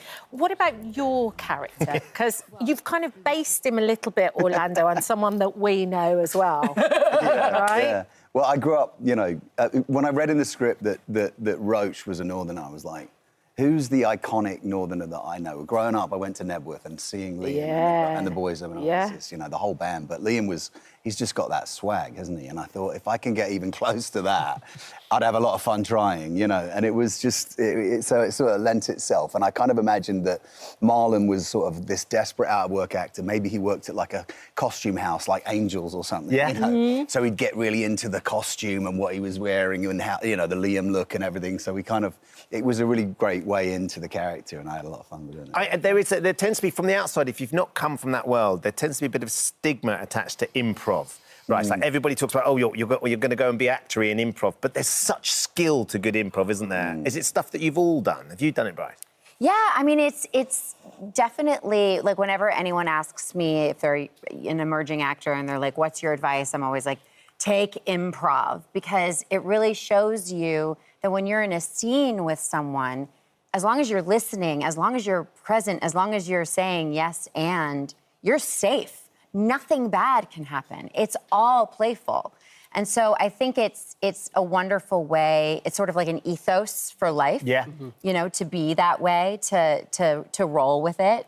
And you know, what I love as well about this, and you were saying, Kat, like the dynamic of these characters. We all play characters who are kind of, for lack of a better way of describing it, you know, they've failed in their lives. They're in their 40s, and their hopes and dreams have not worked out at all. And they come together, and through this new friendship, which is very rare. It's rare to make new friends when you're middle-aged, and through that, they all kind of their superpowers come out, and they end up being, you know, quite an impressive trio. They are. And Nick, because of course you're as you're a comedian, you've got characters, Mr. Swallow, one of my favourites, and you do stand-up. So your background is so much more sort of has to be much more agile, because if you're on stage and people start heckling you, you have to be able to react to that sort of stuff. A little bit, but because I am often in character and rarely do sort of straight stand-up as me, then it's actually quite written and well, touch wood, I don't get heckled too much. Not too much, because I think people know I'm in character. Yeah, maybe. and so I think people kind of, it's a bit maybe more theatrical than that, in the way that you wouldn't probably heckle a play. And even though it appears like stand-up, because it's sort of character stand-up, it feels quite different. But yeah, there has been times when I've had to kind of think on my feet a little bit, but I don't think I'm very good at it, frankly. That's not true. Well, no, he was, you know, this is his comfort zone, like comedy, improv. Yes, we're all looking to him. Well, I would like trying to sort of throw them under the bus and try and make them people. Do you do it on purpose? That's a different thing. Oh, yeah. I mean, oh, my goodness. See, when we were talking about the relationship of the characters, that's one thing. But to see you all on the couch like this, ribbing each other as well, and like, have you formed like a relationship that's going to go on for life, and like you've met each other's families? Have you done all that? Have the families been down to see you? Yeah, we had families coming to set and everything. So yeah, it's lovely. Yeah, that was really cool. Bryce, I will say, sits on the side of the set while most people are like scrolling. I like to mention this. She lays out the most beautiful display of watercolours, paints, and boxes and brushes. Really? And that's what she does. And my daughter came to set, and Bryce taught her to paint, and it was No. She still does watercolours today. And like literally just like, I was like, oh, we all need a mother like Bryce. Daisy taught me to paint. I mean, Daisy is absolutely incredible. I still have my rap gift. Such a joy. It was such a joy getting out I like how you talk like that as well. You know, you're talking about the watercolours. We should also say Bryce's care for the sort of safety and the health of the crew and the cast is outrageous. Like we were doing quite intense night shoots, and Bryce was there sort of gravelling pathways that were like a little bit slippy, which they weren't. They were absolutely because I know safety first. Bryce is out there, you know, like looking out for Is she setting the standard too high for the rest of you? Is that it's a little bit like sex etiquette 101, you know what I mean? Like, just a nervous this is how Nelly. it goes. No. No, it's amazing. Excellent. I mean, it's one of the things that you talked about, that you mentioned this, Orlando, when we sat down, that the film I mean, it's not going to be in cinemas, is it?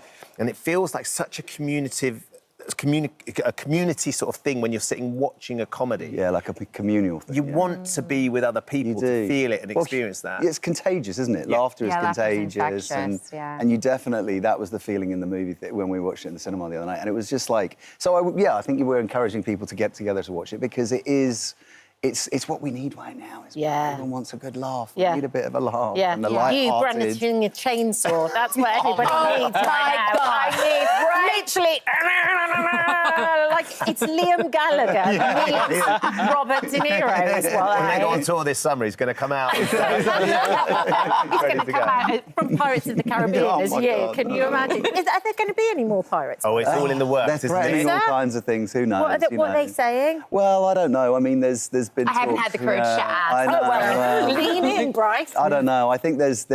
I can't say anything at the moment because I don't know. But like, there's definitely. Have they checked availability? No. It's not like. They're sort of like. I think they're trying to work out what it would all look like. I personally think it'd be great to get the band back together. You know what I mean? Like that would be great. But there are always different ideas and so we'll see where it lands. How many years ago was the first? Oh, don't ask me that. I think 2002. Yeah, this is the Good knowledge. Yeah, Good knowledge, Squire. Isn't it time? It is time. Yeah. It's time to get the band back together. Yeah. Can we be in it?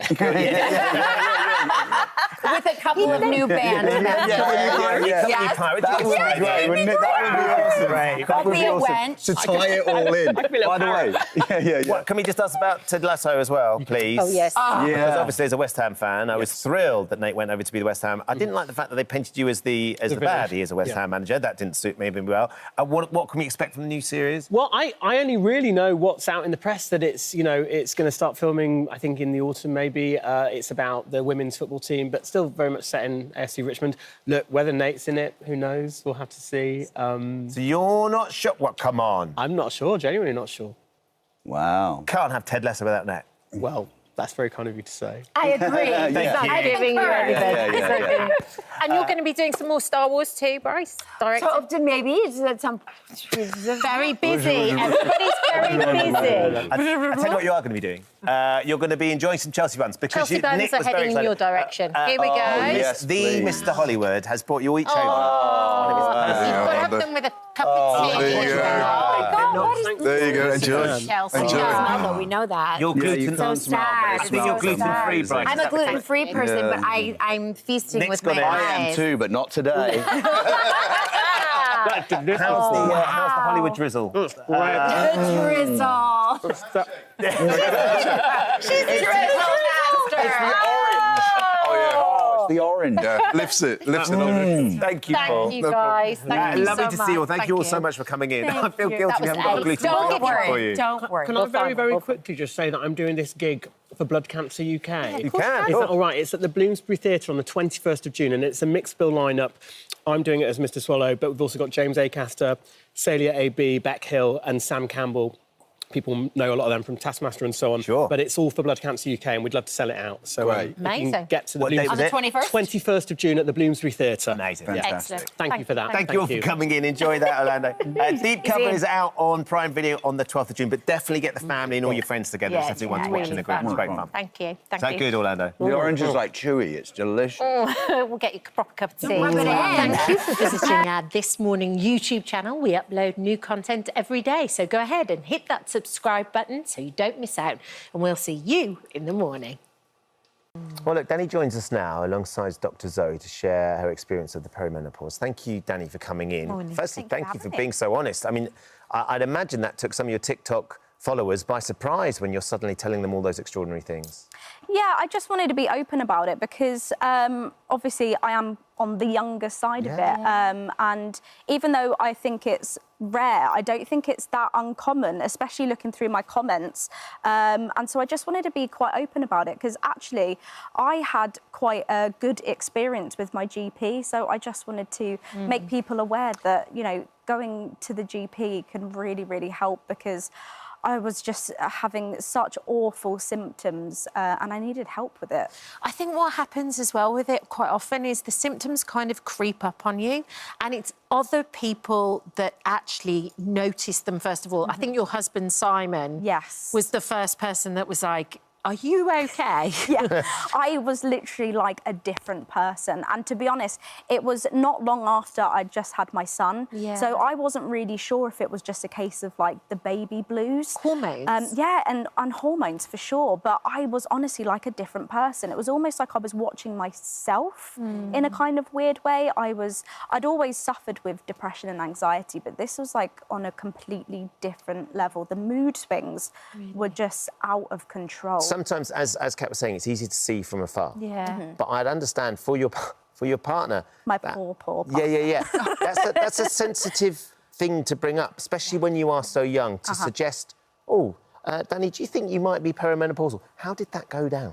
Do you know what? It went down all right. My partner is really quite tactful and it was fine and he was a bit like, you know, you're being a little bit agitated by my breathing. Is everything all right? And, you know, it really wasn't like me. I am normally quite laid back. Yeah. You'll probably disagree sometimes. But yeah, I'm normally quite a chilled person and, you know, my sleep was all over the place. I'm normally a good 10-hour kind of gal. And, you know, that was kind of... And the hot sweats, they are absolutely rank. And they really are. That was She's not telling pleasant. it like it is, ladies and gentlemen. Yeah, it's not great. And it's affected, like, all different aspects of your life, like mentally, work. How's it affecting that? the brain fog when you're an actor is really not ideal.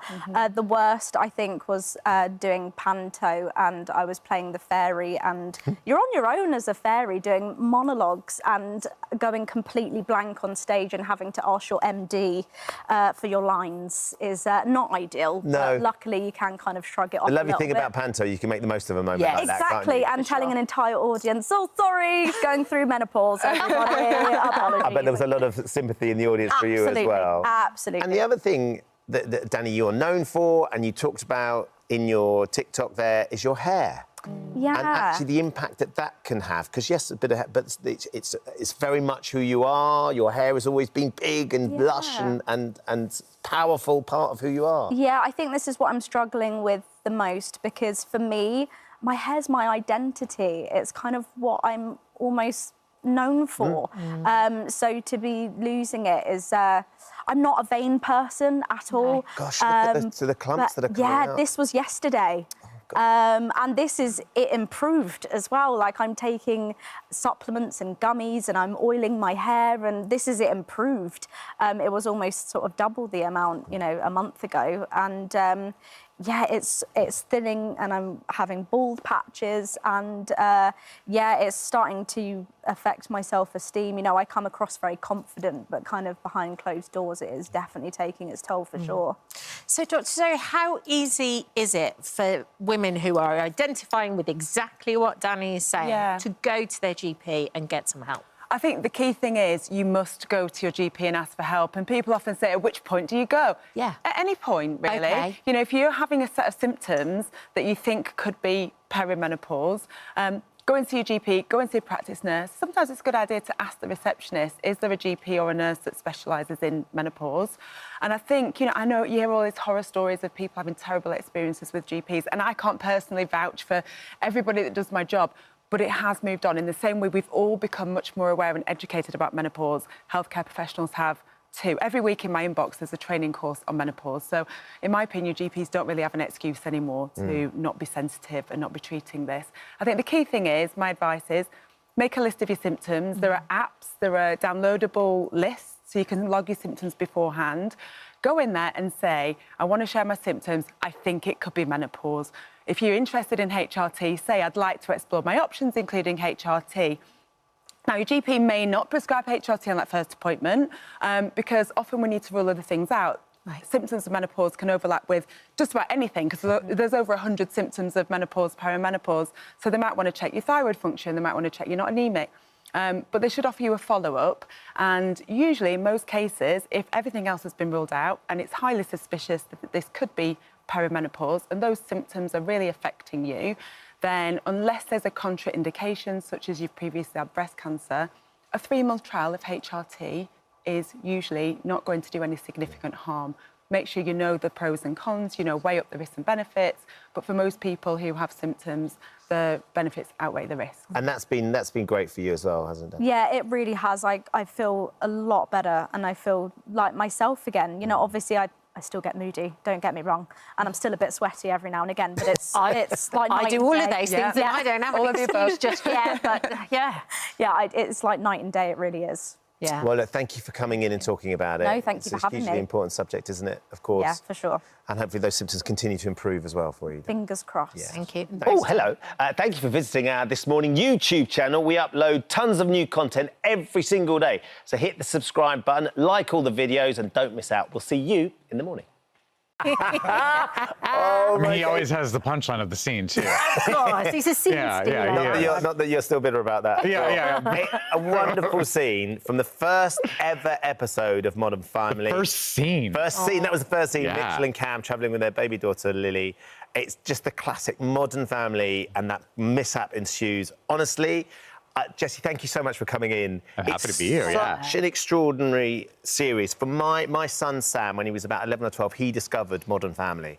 and having battled quite a lot with all of us and what we could watch together, suddenly we found something that he could enjoy as an 11-year-old, because the kids were small then in the series, and we could enjoy as parents. It's just an extraordinary series. Thank you must you. be so proud to have I'm had a so part in it. proud of it. I mean, I'm looking back. I was just telling Kat, like, I was so young, and that's when we met. When we were that age. Yeah. I'm so proud of it, and I'm meeting so many people here in the UK specifically because I did press for Modern Family back when it first premiered, and the amount of fans that I have here now, it's insurmountable. I mean, so many more people are discovering it now. Yeah. I think during the pandemic, a lot of people discovered it. But so many kids who weren't even born when the show started are big fans of the show. So I love that it's not living in a time capsule. Well, when you look back at it as well, the first thing you said was, oh, my goodness, we're so young. So young. But you must have such an affection for it, though, and you still see all the cast. Oh, yeah, all the time. Yeah. Ty Burrell's coming here to see the show soon. My TV daughter, Aubrey's coming to see the show here in London that I'm doing. I just was talking with Ed O'Neill a few days ago. He accidentally called me. He pocket dials me all the time. But, you know, I always have a nice conversation with him when he does. We talk for like a half hour, yeah. My favourites are always the Sofia Vergara stories. Oh, yeah. Can you give us, like, your latest phone call with her? Well, what did she say? So she's single at the moment. Right. And I'm like doing that thing that my mom would used to do, like where she'd see a story about me like in a tabloid and believe that it's true. Yeah.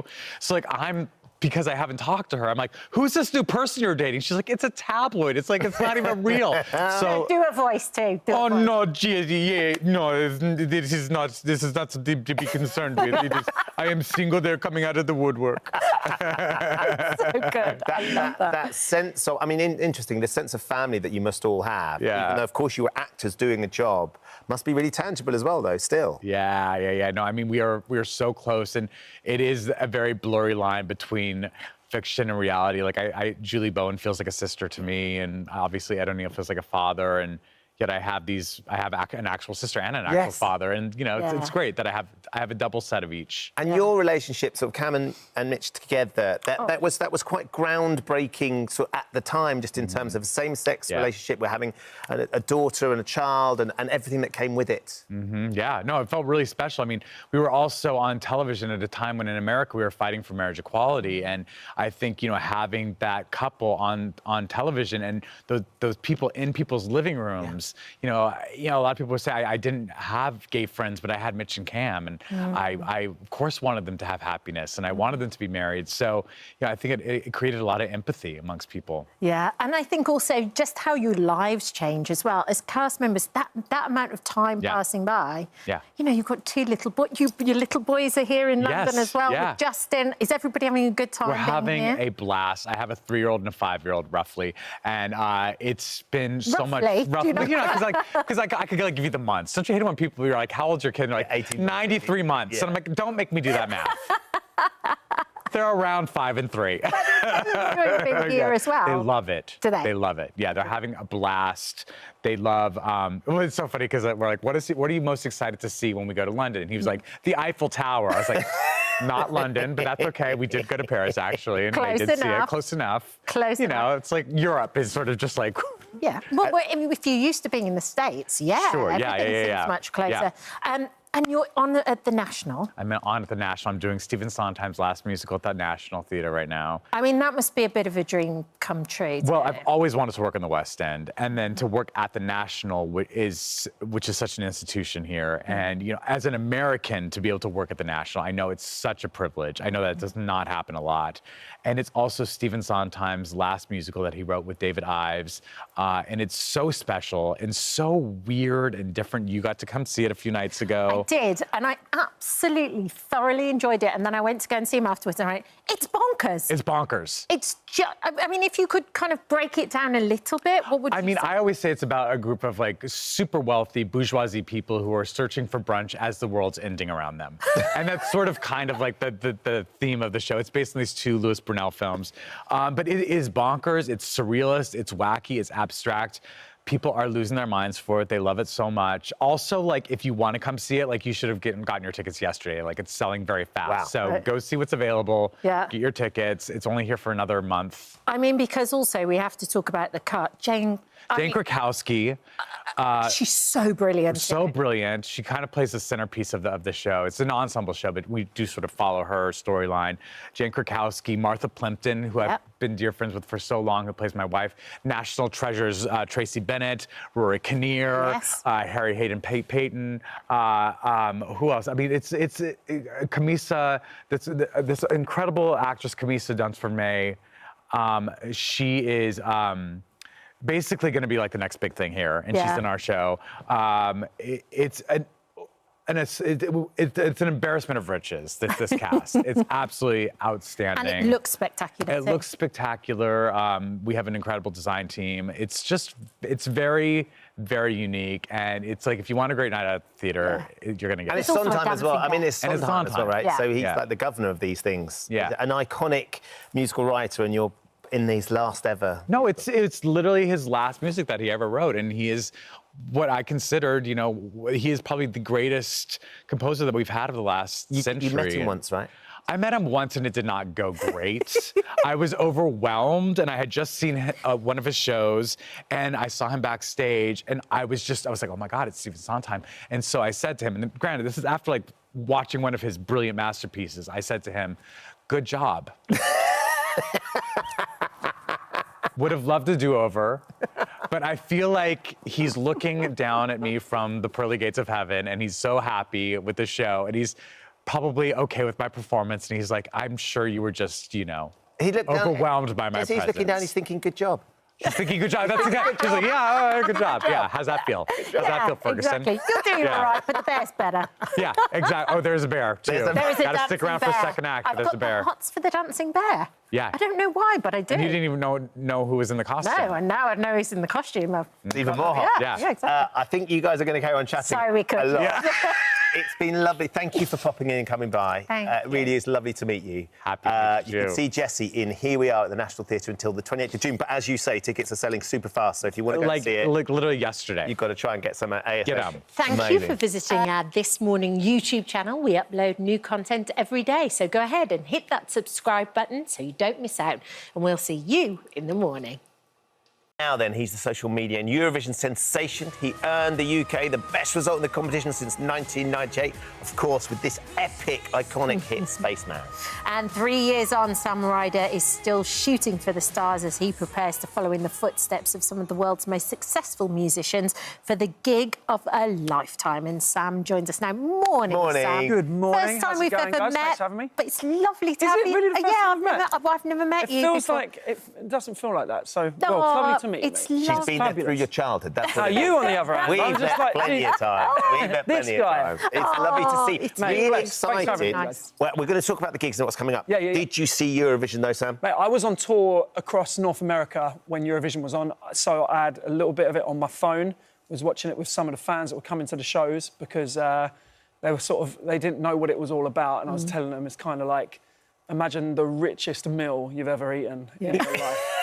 Like lobster thermidor with profiteroles and Pepsi, like all in one go, and they were getting stoked. But yeah, it was cool, and but it's been hectic. We've been travelling all around. The US. We dipped into Canada for a bit, all getting the album ready for release later this year, and then Wembley got announced. So yeah, I've just been sending loads of love. I know what it feels like to go do through that, that and all those experience. families. The thing is, I think about is all the families behind each and every person that's jumping up there. So everyone deserves the sort of I don't know, respect because they're like grandparents or something. Are probably stoked. It was the I think moment for them. The girls performed. I remember Monday, of course, the girls came in. They performed brilliantly. They did an amazing job. But it can be quite difficult taking that sort of public sort of votes that all come in and not getting it, and then dealing with the fallout from that as well. Well, the thing is, man, it doesn't.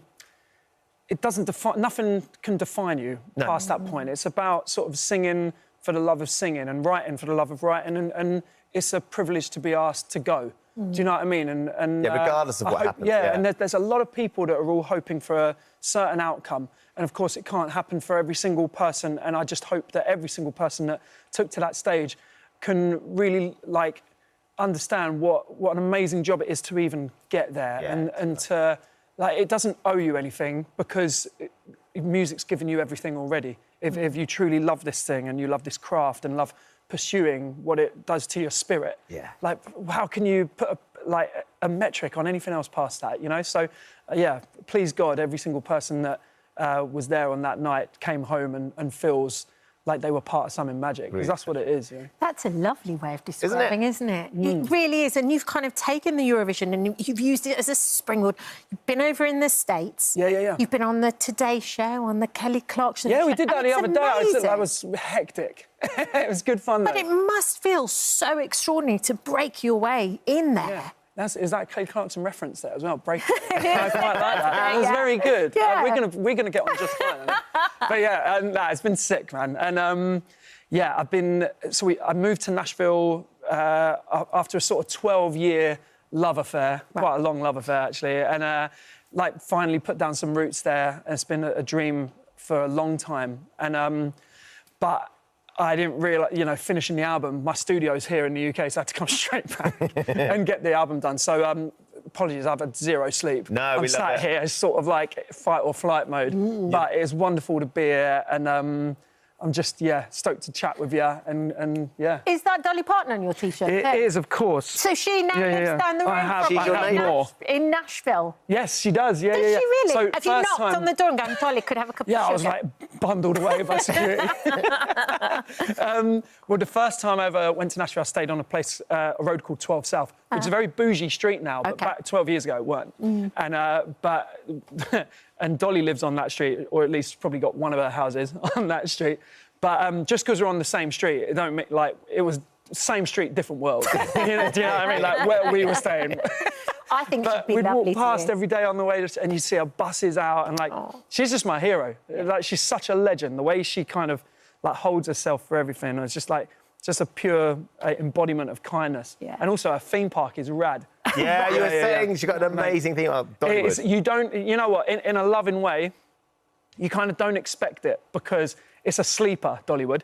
You kind of go thinking, this is going to be just a quaint sort of, like kitsch. Carousels and maybe stuff like that. They've got some mega rides. It's wicked, and it's just everyone's dope. It's a sick Everyone's time. had an amazing time. Yeah. You've got a new single. Oh, yeah. Yes, we talk about that. I would literally talk about Dollywood for the next 30 minutes. OK. Yes. Name of the single. You can tell us a little bit about it, and I know there's the guitar there as well. Is this yours? We just wondered if you might sort of bang out a little bit for us. Tell us about the single for... Yeah. So OK came out... it could have come out 3 months ago or 1 day ago. I'm not sure. My head's a whirlwind. But it came out recently, and it's about that post-game of a relationship. You know, when something... incredibly close and romantic comes to an end, it is a high-speed chase to the bottom of nonchalance for both partners involved, you know? Because you need to... Yeah, exactly. Like, I'm over it. Yeah. The amount of effort and care that goes into appearing to not care is substantial. And both of you are doing it. And it's this kind of thing that everyone across the globe, humanity does it. It's what we do. And I just wanted to write about that sort of thing that connects us all. Can you play us a little bit? Of course I can. I mean, my voice is a bit crunchy, but let's... Well, you say that. We've heard you already this morning. Is this the dog's water? Please go for it. Yeah. That was Charlotte's. Queen Charlotte went Queen Charlotte's. It's royal. It's royal water. That definitely was Charlotte's water, I think. Smells like pedigree chum. Right, this is OK. Saw you in my neighborhood today, yeah. Driving 20 miles out of your way, smiling with his arms around your waist, hoping that I'm over it, because I found you as soon as you walked out, and there ain't no way I could go back round, tell the whole damn world you moved on now with your brand new toy that you can't put down. Oh, okay, you got yourself a new man, so you say, but we both know the truth. The man call my name when he's all over you, 'cause I never, ever love you like I can. Oh, okay, you got yourself a new man, so you say, but we both know the truth. The man call my name when he's all over you, 'cause I never, ever love you like I can. Amazing. Oh, it's so amazing to be able to sit there and just scrum like that and jam out. No sleep. Do you want to go? Voice. No, thank you. No, thank you. I don't have the magical mic that you have. Philip, we're very excited because you're doing Wembley. You're going to be doing Wembley Arena. Yes, mate. I'm like a so full stoked. circle You moment, know, the first time I was at Wembley, it was the first gig I ever saw. I was probably 13 years old. Went to see Sum 41 play. And in my mind, like, I got the ticket through in the post, and I was like, this is going to be like a room this size, and everyone will sit down on a cushion or something like assembly in school, and the band will turn up. And then I get there, and I'm literally like in the rafters going, where are they? And, but yeah, it changed my life. I left that show thinking, like, well, that's what I want to do. And I got guitar lessons the next day. Nice. My mum sorted me out with this dude called Kelvin. Big up Kelvin Pratt. Nice, if you're listening. Big up, Kelvin. That is his real last name, legend.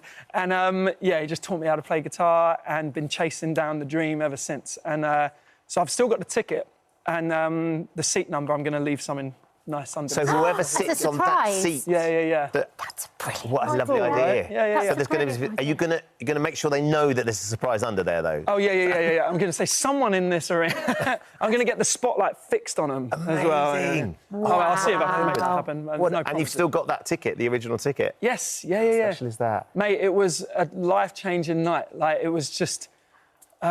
it was just so cool when you see live music for the first time at that scale. Like, I grew up in the countryside, you know, there's no, nowhere to go and really see. Well, we're so glad you did go, and you got those guitar lessons. And now he gets to go out on stage and go, good evening, Wembley! Yeah. Do you want to do that bit for me? Do you want to come and desperate too. I'll get you guys some tickets. We will be there, Sam. Thank you so much for coming in. Glastonbury as well, you're doing Glastonbury too. Yeah. Mate, I've never even been. Have you guys been before? I haven't. I've been to everything else, never been to Glastonbury. Same here. I was like more of a download festival growing up, but Glastonbury's going to be sick. I can't wait. Prepare yourself. Some surprises you've got? Yeah, mate, we're even doing a show on the train on the way there. I don't know if I'm allowed to tell you that, but I'm going to sort it out. So you're actually going to give away tickets for the carriage to have a Sam Ryder gig on the way down to Somerset? We're going to sort something out so that we can do something on the train all together. And then there's a bunch of little, like, pop-up secret shows in Glastonbury. And I'm talking too much because you've got to move on, but I love you. It's a bit... No, I love it. He's like Santa Claus. It is. Too many secrets coming out. Thanks, because you haven't had any sleep. Yeah, I know. I can feel myself, like, shaking right then. Thank you for Thanks, coming guys. on. And God bless. Yeah, I'll see you soon. Thank you. Tickets for Sam's headline show at Wembley Arena are available. Thank you for visiting our This Morning YouTube channel. We upload new content every day, so go ahead and hit that subscribe button so you don't miss out. And we'll see you in the morning. I'm in. As the series returns for a second series, we're joined now by two of the stars, Whitney Levett and Jessie Natikara. Thank you. Welcome to the show. I mean, this series has blown up big time. Yeah. The secret lives of the Mormon wives, and everyone wants to know. But it blew up with this Mom Talk, didn't it? Tell us about Mom Talk. So Mom Talk is a group of women. We all did social media together, and it started out just a group of moms getting together and making fun videos on social media, and then it turned into what it is today, which is crazy. But It's unbelievable. And Jessie, obviously, it went crazy when we discovered some soft swinging. Yes. Now, it wasn't necessarily Jessie or you, Whitney, was it? we're not. You did not. Let's be very clear. Whitney and Jessie did not soft swing. Doesn't make them bad people. No, it doesn't. I'm like, maybe next season. But your friends did. And why did it come out? Actually, two of them, Was it two of them? So why did they want to express that and be open about that? Well, I think Taylor was the one who originally came out with it because there were rumors going around about her, and she's like, I'm going to set the record straight, which thank God she did because we got a show, so. It literally blew you up. All you guys, and then this show happened. It reminds me a little bit, I don't know about you, it reminds me a little bit of the Kardashians, the way it's filmed. Yeah. The way it's filmed reminds me of the Kardashians. The Utah Kardashians. So tell us, what are the Mormon wives' rules? What rules are you supposed to stick by? Well, you were a missionary, so you should give the talk. Okay, Yes. well, I just saw the Book of Mormon last night, too, which I absolutely love. So good, isn't it? It's really good. It's so good. I mean, I think what's really cool about this whole group is that all of us live it a little bit differently. Like, some maybe a little bit more than others. So hopefully, like, someone who's watching can relate to one of us. But, you know, like, yeah, no drinking coffee, no premarital sex. Dress modestly. Yeah, dress modestly, no tattoos. Like, don't look at me. Yeah. I actually have one too, but mine's hidden. Show them. So Oh, okay. what, is it in the mouth? Yes. You're so naughty. You've got a tattoo in the mouth. You have, like, a hardcore tattoo. Yeah, here we go. You are the naughtiest Mormon wives. Does it say daddy? Do you know what it says? I do. It says daddy. No, she's like a bad woman. Sorry, I just need to check. Does that say Paddy? Yes, it does. Oh, right, OK. It's meant to be. Paddy. She's a fangirl. And you're also not allowed to drink coffee. Yeah. And why is that? Is it because it's a got the caffeine thing? It's about being healthy. They have something called the word of wisdom. So it's like, no alcohol, no drugs, eat meat sparingly, like everything to keep your body clean like a temple. And they think caffeine can be addictive, which it can. No, I need a coffee in the morning. Same. Yeah. So what do you substitute that with? Soda. Yeah. Oh, right, And is that what you've got here? Yes. And you brought us a soda. Yes. Girls, thank Our you dirty so sodas. much. Make sure we to have give it a good mix the Whitney before. and the Jessie. So what's in Mix this it then? up. It looks like an iced coffee once you mix it up. Oh, and you have this in the morning? Yes. I don't have mine in the morning, but... No, our soda shops at like 8 a.m. are like people lining up. Jessie, what's in ours here? So it's either Coke, Dr. good, Pepper, Sprite, whatever base you want. Right. And then it's a creamer and then syrups, like vanilla, They're pineapple. so sweet. They are. So What's in mine's yours, actually Whitney? sparkling water, and then I do a Lime. pump Can of you taste the vanilla, lime? a pump of peach, a pump of That's pineapple, a pump Oh, God, of I'm glad you like raspberry. it. I'm going to get a tattoo done in my mouth Dirty soda. as we speak. With a Here we paddy go. on. I'm getting a little bit of Dr. Pepper in there. Yeah, this one's Dr. Pepper. That's my go-to. Oh, this is absolutely delicious. Yeah. Oh.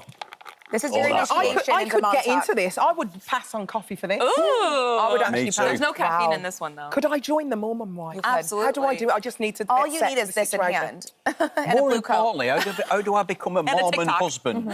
These are the main questions. How do we You gotta become get a married in Mormon the temple. husband? Yeah. Yeah. You gotta move to Utah, go to BYU. Yeah. Ah, it's a There's so tricky many one. requirements. Jesse, you've actually left the church, Yes. haven't you? And that happens quite a lot, doesn't it? Yeah, it does. I left about 5-6 years ago, but my family is Mormon. My friends are Mormon, so I'm still in the culture. Yeah. But it just wasn't for me. But I love that about our show is that we have so many different faith levels. So we showcase, you know, someone super active, someone not anymore, which I think is relatable to any religion. Yeah. And Whitney, I know you've had a little bit of alcohol. You've Yeah, tried it. I did. Have you been drinking alcohol while you've been in the UK? No, I've Be been a honest. good girl. No, I haven't. So what part does the religion play in your life now, Whitney? Oh, I feel like it's every day. Like, I think that, you know, in the church we learn a lot of values and morals to live by. So I think, you know, even like simple things like forgiveness and love one another and little things like that. So, I mean, every day. But as far as like, yeah, like, you know, drinking alcohol, I've only tried it once. But and even coffee, some people in the Mormon religion will have like their morning coffee. Yeah. Like, yeah. I think the morals always stay in you, don't they? Yeah, they they never do. leave you. Yeah, exactly. Yeah, because you were saying that the other day too, like for, yeah. Like I still abide by those things and I'm grateful Yeah. for them. Yeah. Can I ask you a little bit about... You see a lot of videos online doing pregnancy announcements, Yeah. right? So it's usually like a blue balloon or a pink balloon. Yeah. So, Oh, but no. you guys do it a little bit different. Well, Whitney She does does. anyway. Like, Whitney does. Whitney, tell everybody what you did. Okay, so I don't know why it is this in Utah culture, but it's always like the moms have to get super creative to announce their pregnancy. Yes. So I had a cake and I hid my pregnancy test in the cake. That's brilliant. So that when my mom cut it, she'd be like, "What the hell is this?" And You cleaned it first, Of obviously. course, I Clorox because it You was could have the done like the actual sonogram test. photo. Like it could have I been know. anything else. I know. Oh. I know. Yeah, obviously, we don't condemn anyone to do that at home. I do. It was so funny. So, obviously, for anybody who's not seen the Series 1, quickly round up what's Series 1 and then what's in store in Series 2. Ooh. Well, okay, so the first one is kind of playing catch up with Taylor's swinging scandal, talking about the Mormon Church, introducing us, Yes. and then a little bit of our drama. And then season 2 kind of went into like who we are as people and kind of deeper into our stories. And also a little bit how season 1 affected us too, which True. I thought was really cool because I don't think any of us expected it to be what it is today. I think series like this as well, like it looks great on screen, but I think like any religion, anything that's, you know, people are closed off to think, I think it's good to talk about, and, you know, so you go, oh, actually, it's not what you think it is when you see the films and Yeah. everything else. We wanted to show that because everyone thinks Mormons are like pilgrims and sister wives and we can't do anything, but we showcase that we are just normal people. You're actually quite good fun. Yeah, thank you. And we're Yeah, sober, really which is are. crazy.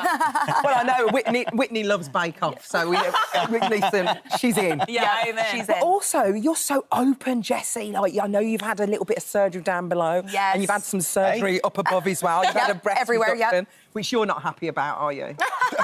Sorry, I come in He's like, what? I came on the tail end of this. I was He's still like, I just thinking heard about breast, what? I was But still you're thinking so about the open, Bake and I Off. love that. Thank you. Yes, I just feel like, especially with surgery and enhancements, so many celebrities and public figures are like, oh, I'm just naturally beautiful. I have nothing done. And you're like, what? Yes. No, that's a lie. So I feel like it's good to show that for we all you. do things and it's okay if you want to or not want to. Yeah. Oh, girls, it's so lovely to have you on the show. Thank It really is. Thank you for Thank you so sharing much. and good Yeah. luck with the second series. We're very excited. Thank you so Be much. careful in the Bake Off tent. You don't know what's going to be in that cake. We need to get you in You the need to Bake Off join. tent. Please, oh my gosh, I would love that. Celebrity version, Absolutely. Stand Up to Yes, Cancer. We're going to get you, Whitney. Thank we you very are. much, and we thanks are. for the drinks as well. It's on TV. Series 1 and 2 of The Secret Lives of Mormon Wives are available to stream now on Disney+. It's addictive, so be Thank you so much for careful. visiting our This Morning YouTube channel.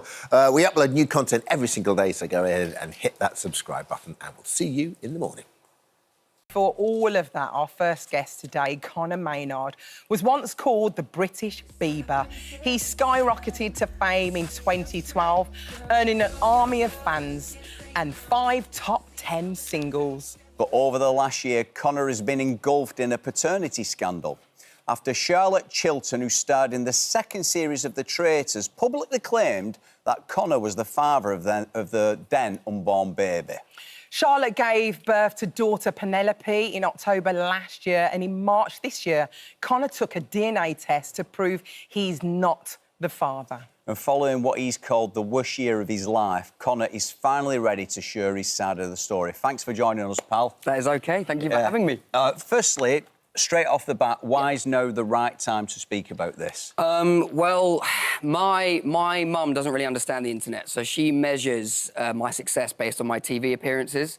So I felt like it'd been long enough. I'd been about a few years now, and I think that she needed me to be on here to basically so she could stop calling me a has-been and kind of and understand that Mum, I still release music. No, I'm joking, but I think realistically, one of the main reasons I felt like right now was the right time to speak about it was because, you know, as you already said, the last year's been really difficult, and mental health is something that I've struggled with for a big portion of my life. And obviously this most recent year has been definitely up there in terms of my experience and my battle with it. And I've never really shied away from that in the sense of, you know, my fans who follow me online and on social media, I've spoken about it openly before. And obviously I've even like today I've released a brand new song which kind of like goes quite deeply into my battle with anxiety, and obviously there have been a lot of things that have happened, and there's a lot of things that have contributed to kind of why things have been so difficult. And I think it felt like now that I've managed to kind of create this song and put it into words, I guess how I've been feeling more recently, it felt like, well, if I'm going to be able to sing about it, I might as well be able to talk about it as well. OK, well, listen, it has been a tough year for you. Let's go back to the beginning where this all started, where the tough year actually started. Yeah. You met Charlotte at the Traitors party, is that right? Right, yeah. You had an encounter with her, one-night stand. Right. And then when did it start to go downhill for you? So I think what was probably one of the most difficult aspects of the entire situation was it was so kind of shocking to me how it seemed like there was such a failure from the public, and also sometimes even from the press, to require proof before condemning me for something that obviously ultimately ended up being false and being not true. And even more importantly, which was like very difficult to understand, was that more importantly than me, there was this child at the heart of this entire situation, who will one day grow up and be able to see this. She'll be able to see this for herself, and it was just very difficult to kind of understand that this was all happening without anyone really knowing the true story, or anyone really knowing whether or not it was completely true. And I think what was difficult for me was, instinctively you want to defend yourself, you want to be able to speak your side, but I didn't know what was true and what was not. I didn't know. I didn't know. And did you try and contact Charlotte privately? We'd obviously spoken, but at the same time, it's like I think she was pregnant, that she was going to give birth for the first time, and did she tell you before she told the press? So I was aware of the situation before. However, I had no idea that it was going to go to the press. I didn't know that any of that was going to happen. In my mind, it was like, well, obviously the natural proceeding would to be a paternity test to basically make sure that everything is 100% certain, and then obviously we deal with it accordingly. And obviously that's not the way it went. And I think it was difficult to remain silent. Especially with social media, trial by social media, pressure, and you're looking at all this stuff. I instantly was painted as a deadbeat dad and that kind of thing, and it was all of my comments across all of my social media was very much all about that. And as I said, instinctively, you want to defend yourself, you want to tell your side of the story, but I also felt like it wasn't right to speak on it until I knew the truth myself. And I didn't want to force that. I obviously research paternity tests and that kind of thing, and I know that it can be considered dangerous for a child that isn't born yet, and also when they're very early in life. So obviously I was kind of just waiting and allowing that decision to come from the other side.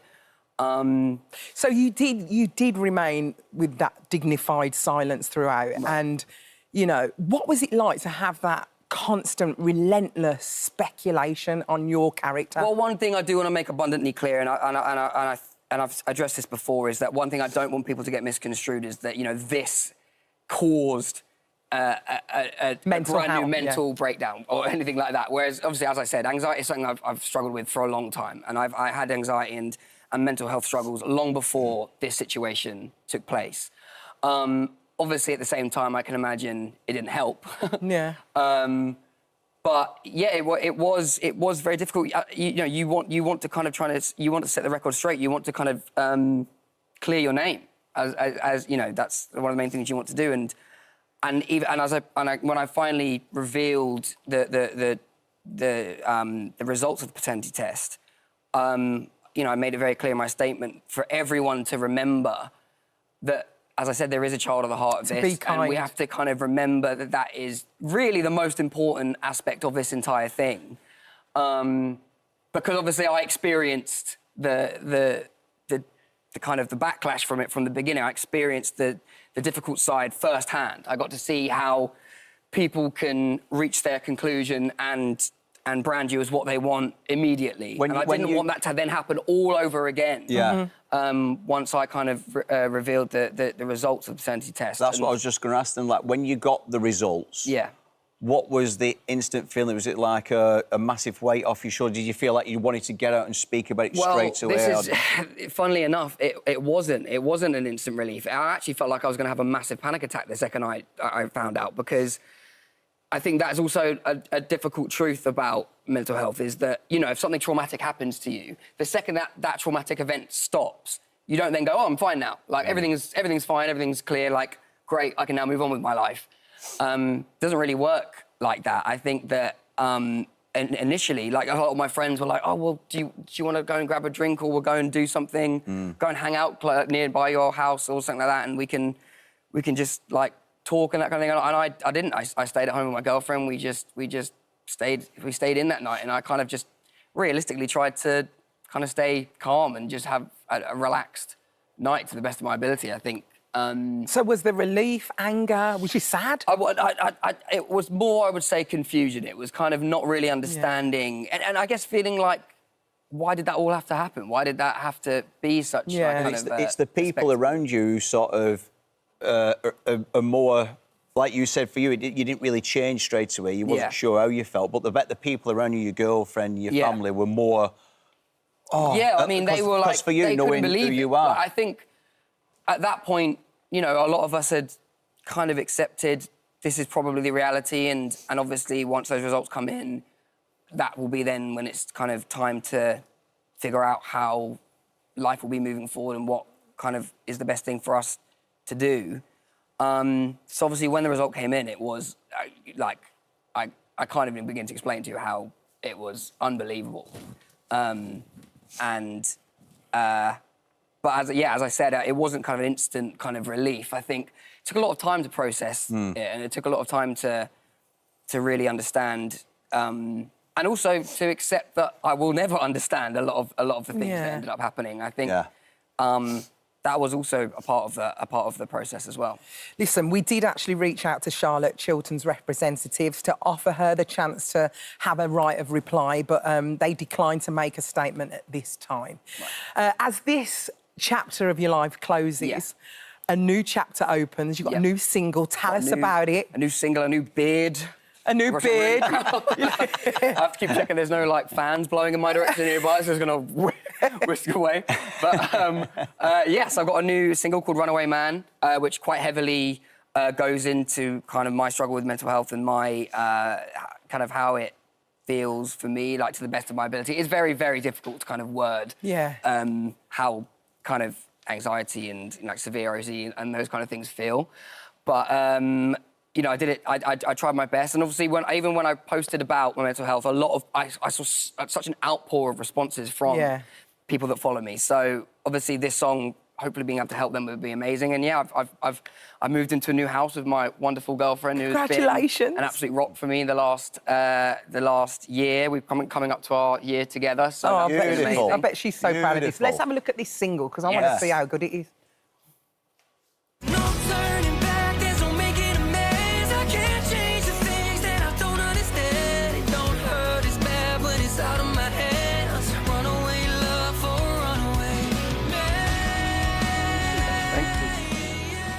Oh, it's so lovely. Thank you. Do like a pop video. Do ya? Yeah, back in the day, it was all about the video, wasn't it? It's all about the video. I think the art of music videos has kind of fallen off a bit. I really want to bring it back. Music videos used to be like the talking point of a song. We need to bring them back. What does your mum think of it? Because I know she had a very funny encounter with Cyndi Lauper, didn't she? Yes. So, yeah, my mum is buzzing that I'm releasing new music, definitely. And she'll be proud that you're on this morning. This is like I think this is probably the pinnacle of my success in her opinion. I don't think I've ever done anything more impressive. Although there is, as you said, one thing to go up against it. I played the lead in a Broadway show in New York a few years back. Kinky Boots. It was Kinky Boots. Yeah, I played one of the lead roles in Kinky Boots, and it was actually Cyndi Lauper who wrote the music for the musical. So it was her and her team that reached out to me originally. She literally stumbled across one of my videos on YouTube. Yeah.